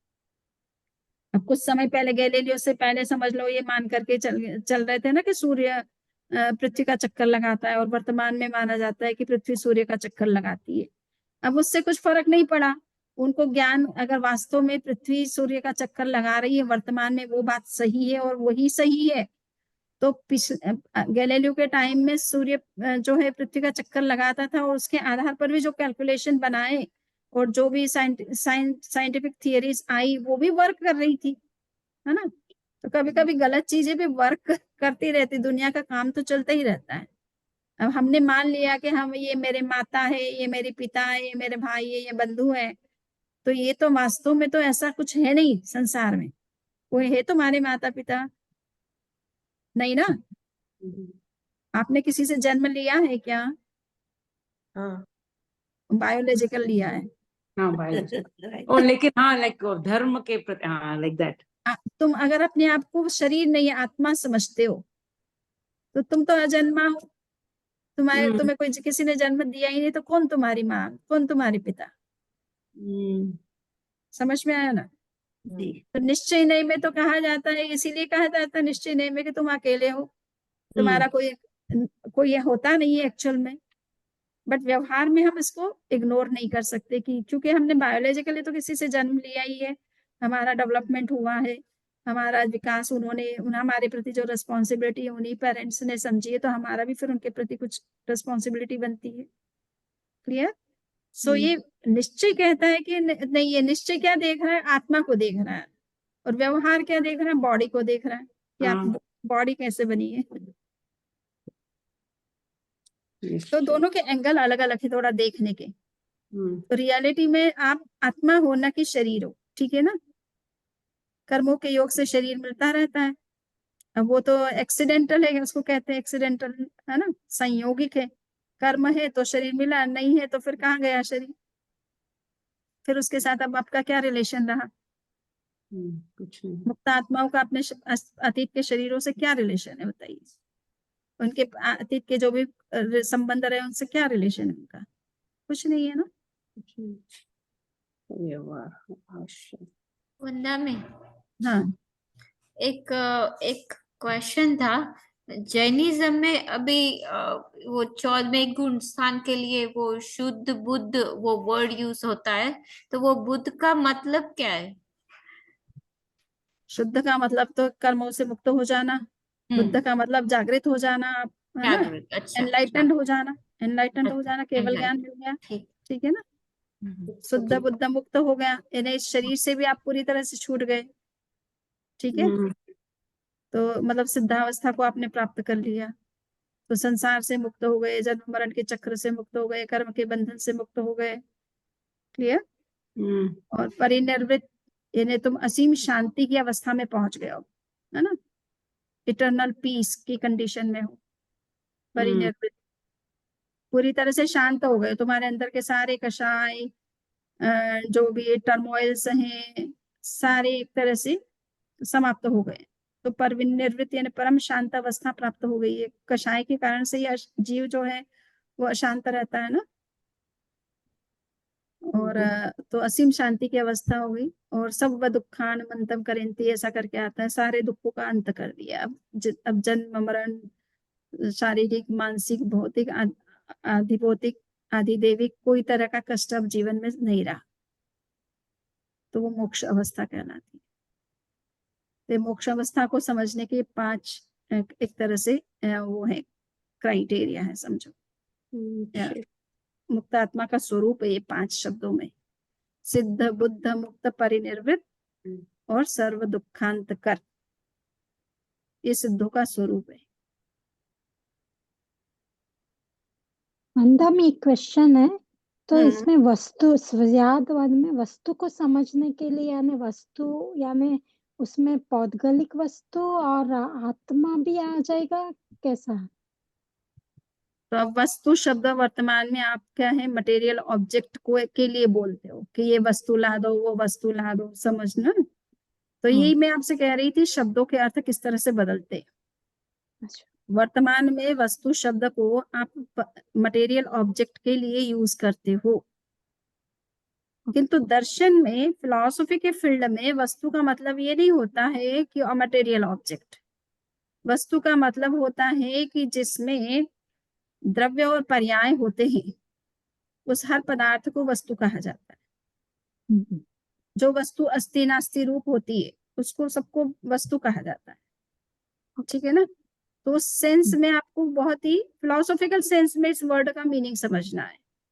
जब हम दर्शन वाले या धर्म वाले कोई बात कहते हैं वस्तु के रूप में, तो वो वस्तु सभी तरह की पदार्थ आ गए, जीव अजीव सारे पदार्थ आ गए, क्योंकि वो हम जो क्राइटेरिया वस्तु के लिए यूज कर रहे हैं वो सब पे अप्लाई होता है। हर वस्तु में कोई ना कोई क्वालिटी होती है, हर वस्तु में कोई ना कोई अवस्था बनती है ना। पानी है तो कभी भाप बन जाता है, कभी बर्फ बन जाता है, कभी लिक्विड फॉर्म में रहता है। और उसकी अपनी क्वालिटीज हैं कि वो शीतलता प्रदान करता है, प्यास बुझाता है, ठीक है ना, उसके द्वारा क्लीनिंग वगैरह ये सब चीजें इजी होती है। तो ये क्वालिटीज उसके अंदर होती है और उसकी अवस्थाएं बदलती रहती, कभी वो लिक्विड फॉर्म में होता है, कभी आइस के फॉर्म में होता है, कभी भाप के फॉर्म में होता है, स्टीम के फॉर्म में होता है। तो ये अवस्थाएं भी बनती रहती। तो हर पदार्थ का यही है कि हम जीव हैं, आज हम मनुष्य हैं, कल देव बन सकते हैं, परसों मुक्त हो सकते हैं। तो हमारा स्वरूप तो हमारा रूप तो बदलता रहता है, परंतु हमारी जो क्वालिटी है वो चेतना, वो हमारे अंदर हमेशा रहती है। आप चाहे किसी भी रूप में रहो, आप में वो चेतना तो हमेशा ही रहेगी। आप जीव रूप में ही पहचाने जाओगे, आपको कोई जड़ नहीं कहेगा। बराबर। हर कंडीशन में आप जीव के रूप में ही जाने जाओगे। तो आपकी ये जो इटर्नल आइडेंटिटी है वो हमेशा बनी रहती है, वो आपकी क्वालिटी के कारण से, क्योंकि वो क्वालिटी आपके अंदर हमेशा ही रहती है, चेतना आपके अंदर हमेशा ही रहती है। ठीक है ना। सो इसलिए आपकी ये पहचान हमेशा रहेगी, चाहे आप मुक्त हो जाओ, चाहे संसार में रहो, चाहे किसी भी रूप में रहो, आप जीव रूप में ही जाने जाओगे। तो ये वस्तु का हमारा क्राइटेरिया है कि हर वस्तु में गुण पर्याय होते हैं और इसलिए वो वस्तु कहलाती है। और उसका स्वरूप और पर रूप दोनों होते हैं, यानी उसको अस्थि नास्ति रूप में भी आप समझ सकते हो, नेगेटिव पॉजिटिव रूप में भी उसको एक्सप्लेन करते हो। उसमें कुछ चीजें है वो और कुछ है नॉट, ये क्वालिटीज उसके अंदर होती है। वो जीव रूप में तो एग्जिस्ट करता है, अन्य किसी तत्व के रूप में एग्जिस्ट नहीं करता है। तो आपको ये कहना पड़ेगा कि वो जीव रूप में एग्जिस्ट करता है, न कि अन्य तत्व के रूप में। तो ये नेगेटिव पॉजिटिव दोनों चीजें उसमें जब तक आप नहीं लगाओगे, अप्लाई नहीं करोगे, तब तक उसके स्वरूप को आप नहीं समझ पाओगे। क्या? चलिए, तो बहुत अच्छी। हाँ, वंदना तो आज 10 बज गई है, हाँ? 8:30 की जगह 9 बजे वंदा में 9 बजे। ओ, ये घड़ी वो गड़बड़ है इसका घड़ी मतलब। वो चेंज नहीं हुआ टाइम आपका। Yeah. इसको सामने ही लगवा लिया और उसको सीधे सही नहीं किया। चलो 9 बजे की, सॉरी। मंगली पाठ हाँ, चत्तारि मंगलम अर्हन्ता मंगलम सिद्धा मंगलम साहु मंगलम केवली पुनत्तो धम्मो मंगलम चत्तारि लघुत्तमा अर्हन्ता लघुत्तमा सिद्धा लघुत्तमा साहु लघुत्तमा केवली पुनत्तो धम्मो लघुत्तमो चत्तारि शरणं पवच्चामि अर्हन्ते शरणं पवच्चामि सिद्धे शरणं पवच्चामि साहु शरणं पवच्चामि केवली पुनत्तं धम्मं शरणं पवच्चामि। वंदामी वंदामि नमस्ते। वंदामी शमनी जी। कृतज्ञोस्मि वंदामी। बहुत अच्छा लगा। कृतज्ञोस्मि वंदामी, हम आपके आभारी है। सुखसता वंदामी, थैंक यू हाँ, वंदामी, आपके सिंपल आभार टर्म्स में थैंक यू समझाया। वंदामि। वंदामी शमनी।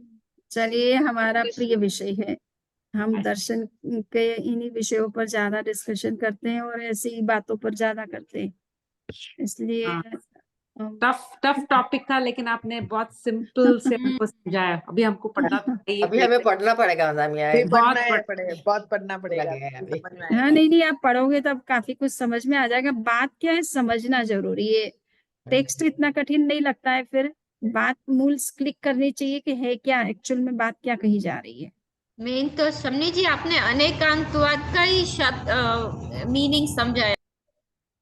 यस, लेकिन तो अनेकांतवाद में तो मैं ऐसा समझती थी वंदामी कि वो विचारों पे होता है, ये वस्तु पे है, राइट? उसमें उसके विचार भी सही है, उसके विचार भी सही है, ऐसा होता है। ऑब्जेक्टिव नॉट इसीलिए सब्जेक्टिव, कोई भी कुछ भी बोलते हैं। इसीलिए कहा जाता है ये अनेकांत जो है ना, वो फिलोसॉफिकल ट्रुथ को एक्सप्लेन करता है। फिलोसॉफिकल यानी ऑब्जेक्टिव जो रियलिटी है उसको एक्सप्लेन करने के लिए, उसको अंडरस्टैंड करने के लिए प्रॉपरली इसको अप्लाई किया जाता है कि भाई आपने एक दृष्टि से तो वस्तु को देख लिया, दूसरी दृष्टि से आपने देखा ही नहीं, तो आप वस्तु के बारे में पूरा कथन कैसे करोगे। आपको रियलिटी को पूरी तरह से समझ के बोलना है। आधा अधूरा नॉलेज जो है वो खतरनाक होता है। क्लियर? तो अनेकांत ये समझाता है कि वस्तु में अनेक क्वालिटीज होती है। अब एक ही व्यक्ति है, मान लीजिए मैं किसी की सिस्टर हूँ, किसी की बुआ लगती हूँ, किसी की मौसी लगती हूँ, किसी के कुछ लगती हूँ, किसी के कुछ लगती हूँ, तो ये सब बातें मुझ में अप्लाई तो एक साथ करती है ना। तो मुझे समझना हो तो मुझे आपको इन सभी एंगल से सारे रिलेटिव जो जितने भी एंगल्स हैं उससे देखना पड़ेगा। अब आप एक ही एंगल से मुझे देखोगे तो एक ही एंगल से समझ में आएगा, फिर कोई दूसरा कोई स्टेटमेंट मेरे बारे में दे देंगे तो आप बोगला जाएंगे, अरे ये क्या चीज है, ये कैसे हो सकता है। एक ही व्यक्ति जो है मासी भी हो जाते हैं और एक ही बुआ कैसे हो सकती है, या तो मासी होगी या बुआ होगी, मासी बुआ दोनों एक साथ कैसे हो सकती है। बट आपको समझना होगा कि मैं अपनी भांजे की दृष्टि से मासी हूँ और भतीजे की दृष्टि से तो मैं भुआई कहलाऊंगी ना। तो आपको दो अलग अलग एंगल से देखने से ये बात समझ में आएगी। आप एक एंगल से जब सोचोगे तो आपको गलत लगेगा ये स्टेटमेंट, क्योंकि एक एंगल से तो एक ही बात अप्लाई करती है, दो बात ऑपोजिट चीजें अप्लाई नहीं करती है। जी। ठीक है, तो ये दोनों बातें, इसीलिए वो अन्य दर्शन के लोगों को ये आज तक जल्दी से ये अनेकांत और शाद्वाद जैनों का समझ में नहीं आता है। वो कहते हैं एक ही वस्तु इज और इज नॉट कैसे हो सकती है, या तो वो इज होगी या इज नॉट होगी, है ना, दो कैसे हो सकती है। तो हम कहते हैं तुम जीव हो और जड़ पदार्थ नहीं हो, ये बातें तुम्हारे ऊपर लागू हो रही है कि नहीं। हम जीव को ही नेगेट नहीं कर रहे दूसरे स्टेटमेंट में, हम कहते हैं कि इस अपेक्षा से तो तुम जीव हो और उस अपेक्षा से जड़ पदार्थ नहीं हो, है ना। जीव नहीं हो का मतलब अन्य पदार्थ नहीं हो, हम ये समझा रहे हैं आपको, न कि हम ये कह रहे कि जीव नहीं है और जीव हो भी सही और जीव नहीं भी हो, ऐसा हम नहीं कह रहे। हम तो कहते हैं कि तुम जीव हो, अन्य कोई पदार्थ नहीं हो। तो वो कहते हैं कि अन्य कोई पदार्थ नहीं होते, तो अन्य पदार्थ से संबंध है, इसका जीव से क्या संबंध है। अरे अन्य पदार्थ के ऊपर तो ये लागू नहीं होता, ये होता है जीव के ऊपर लागू होता है ना। अन्य पदार्थ तो अपनी जगह तो है ही, उसको तो हमें नेगेट नहीं करना है। ये जीव जो है जड़ नहीं है, ये बात हमको कहना है ना, तो वो तो जीव ही पर लागू होगी ना। बात समझ में आ रही। तो मेरा पॉइंट ये है वंदना कि अनेकांत में और शाद्वाद में कोई डिफरेंस नहीं है, it's the same thing in the same thing है, बस बात इतना सही है कि जब हम शाद्वाद की भाषा प्रयोग कर रहे हैं तब हम ये कहते हैं कि वस्तु में धर्म तो अनेक हैं, किंतु मैं किसी एक कॉन्टेक्स्ट में उसको एक्सप्लेन कर रही हूँ, ये बात समझाने के लिए हम उस भाषा में बोलते हैं। हम स्यात् कह करके उसको ये कह रहे हैं कि ये वस्तु तो अनेक धर्मात्मक है, किंतु मैं किसी एंगल से इसके बारे में एक ही प्रकार की बात कर रही हूँ। और अनेकांत में कैसे वो बोलेंगे? एक्सेप्टेंस है, एक्सेप्टेंस है। शाद कह करके you are accepting that the object is having multiple aspects, okay, but in one particular context it is like this। ठीक है, तो वो एक्सेप्टेंस है मल्टीपल एस्पेक्ट्स का, मल्टीपल रियलिटी का। वो मुझे समझ में आ गया वंदना में, लेकिन इसी को अनेकांत में कैसे बोलेंगे? अनेकांत की भाषा में आप बोल नहीं सकते हो। अनेकांत की केवल समझना है कि मतलब आप ये इसको मल्टीपल अनेकांत नॉलेज का चीज है, नॉलेज की। आप अनेकांत वस्तु का नाम है जिसके अनेक पक्ष होते हैं, अनेक एस्पेक्ट होते हैं, अनेक एट्रीब्यूट्स होते हैं, उस ऑब्जेक्ट को अनेकांत आई गॉट इट नाउ। अब उस ऑब्जेक्ट को कहने का तरीका आपका क्या होना चाहिए कि उसकी एक क्वालिटी जिससे आपका जो आपका कंसर्न है आप उसको फोकस में रखिए, और अदर क्वालिटीज को जो है मार्जिन में रख करके बोलिए, उसको डिनाई मत करिए, उसको मार्जिन में रख करके बोलिए। तो वंदना में इन अ वे अनेकांतवाद विल बी सब्जेक्टिव और ऑब्जेक्टिव विल बी सायवाद, शाद्वाद। शाद्वाद नहीं, अनेकांत तो प्योर ऑब्जेक्टिव ही है, वो तो पूरा ऑब्जेक्ट, वो तो ऑब्जेक्टिव ही है। शाद्वाद भी ऑब्जेक्टिव स्टेटमेंट है, ये भी सब्जेक्टिव नहीं है, परंतु ये बताया जा रहा है कि हम वस्तु को एक्सप्लेन कर रहे हैं, नहीं तो हम अपनी तरीके से इंटरप्रिटेशन नहीं दे रहे, हम अपना कोई इम्पोजिशन नहीं कर रहे। We are just explaining the reality. हम वस्तु को जिस एंगल से देख रहे हैं, जिस एस्पेक्ट को हम उसको देख रहे हैं, हम उस एस्पेक्ट की ही चर्चा कर रहे हैं। ओके, ठीक है, ये भी एक ऑब्जेक्टिव व्यू है, ये भी सब्जेक्टिव नहीं है। अगर प्योर सब्जेक्टिव हो और ऑब्जेक्टिव के साथ उसका कोई वो नहीं हो, रिलेशन ना हो, तो वो गलत स्टेटमेंट है। ओके, है ना, वो गलत है, क्योंकि आपने रियलिटी तो वैसी है नहीं जैसा आप बोल रहे हो जी। आप रियलिटी में वो चीज है क्या जो आप बोल रहे हो। आपका अपना ओपिनियन है, आपकी अपना एंगल है, आपका अपना समझ है, बट वो रियलिटी में भी अगर अप्लाई कर रहा है, रियलिटी के साथ कोरिस्पॉन्ड करता हो तो ही आपकी बात सही मानेंगी, अदरवाइज गलत। चाहे नयवाद का सिद्धांत ले लो, चाहे शाद्वाद ले लो, चाहे सप्तभंगी ले लो, चाहे अनेकांतवाद ले लो, ये सारे ऑब्जेक्टिव ट्रुथ को एक्सप्लेन करने के मेथड्स हैं, है ना। नयवाद जो है एक एस्पेक्ट को लेकर के बात करता है, वो कहता है कि भाई पूरे ऑब्जेक्ट को तो मैं समझता नहीं हूँ, जानता नहीं हूँ, ना मेरा कंसर्न है उसके बारे में, मैं तो एक चीज समझना चाहता हूँ, मुझे मारुति कार खरीदना है बस। अब वो मारुति कार का मुझे वही चाहिए, बस वो मॉडल चाहिए। अब उसका कलर क्या है, न उसकी कॉस्ट क्या है, न कौन सी कंपनी ने उसका प्रोडक्शन किया है, कहाँ से सेल हो रही है, न कौन उसको परचेज कर रहा है, न वगैरह वगैरह, ये 50 बातें मुझे मतलब नहीं है उससे। वो सब अप्लाई तो करती है, मुझे उससे कोई मतलब नहीं है। कोई भी कलर हो, मुझे चाहिए मारुति, कोई ब्रांड चाहिए सपोज। तो हर व्यक्ति जो है वो एक पर्टिकुलर एस्पेक्ट उसका कंसर्न होता है। पूरे ऑब्जेक्ट में क्या कुछ है उससे उसको मतलब नहीं है। एक चीज जो है, जो उसको चाहिए, वो अगर है तो दैट इज ओके। क्लियर? सो ये है अनेकांतवाद। नयवाद का दृष्टिकोण हमेशा एक वस्तु के एक धर्म पर आधारित होता है, जो आपका मूल कंसर्न होता है। उस ऑब्जेक्ट को यूज करने के पीछे जो आपका कंसर्न है, वो उसकी क्या कौन सी क्वालिटी आप उस चाहते हो, बस वही आपका फोकस रहता है। बट अनेकांत पूरे ऑब्जेक्ट पर दृष्टि रख रहा है। ये पूरे इसके सारे एस्पेक्ट्स को देखिए, पर आप बोल नहीं सकते हो। इस सारे को एक साथ बोल नहीं सकते। बोलने में आपको एक को फोकस करना है, अन्य को जो है गौण करके सेकेंडरी रख के मार्जिन में रख करके बोलना है। तो इसको शांतवाद बोलते हैं। तो ये रियलिटी को एक्सप्लेन कर रहा है ना। You are accepting that there are hundreds of such aspects of reality, and you know, but you cannot explain all together. All of them. So one So at a time. you are focusing on one and keeping others in margin. Clear? तो आप यहाँ reality पर ही focus कर रहे हो। You are not giving your own opinion about the objects. Clear? Yeah. So it is not subjective. It is not subjective. Objective, both are It objective. must correspond to reality. It must correspond to reality.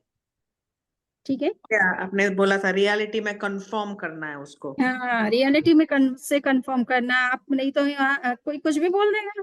Yes. हाँ, मैं कैसे कह दूं मोक्ष नहीं है, तो सब गुमराह हो जाएंगे सारे लोग। हाँ, तो मुझे प्रूव करके बताओ कि मोक्ष नहीं है, तो कैसे, किस आधार पे आप बोल रहे हो? है तो किस आधार पे बोल रहे हो?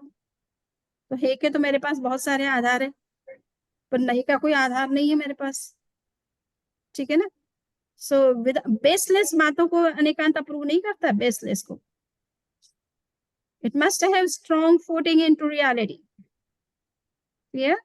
जब तक आप बिना बेस की बात करोगे तो अनेकांत में उसको जस्टिफाई नहीं किया जाता। इसलिए मैं कई बार कहती हूँ लोगों से कि भी प्लीज ऐसा एक्सप्लेन मत करो अनेकांत को कि सब अपनी अपनी दृष्टि से सत्य है। सब कैसे सत्य है बताइए? तो सच्ची बात है। कुछ गलत लोग भी हैं नहीं इस दुनिया में, नहीं तो फिर गलत हो क्या रहा है, क्यों हो रहा है?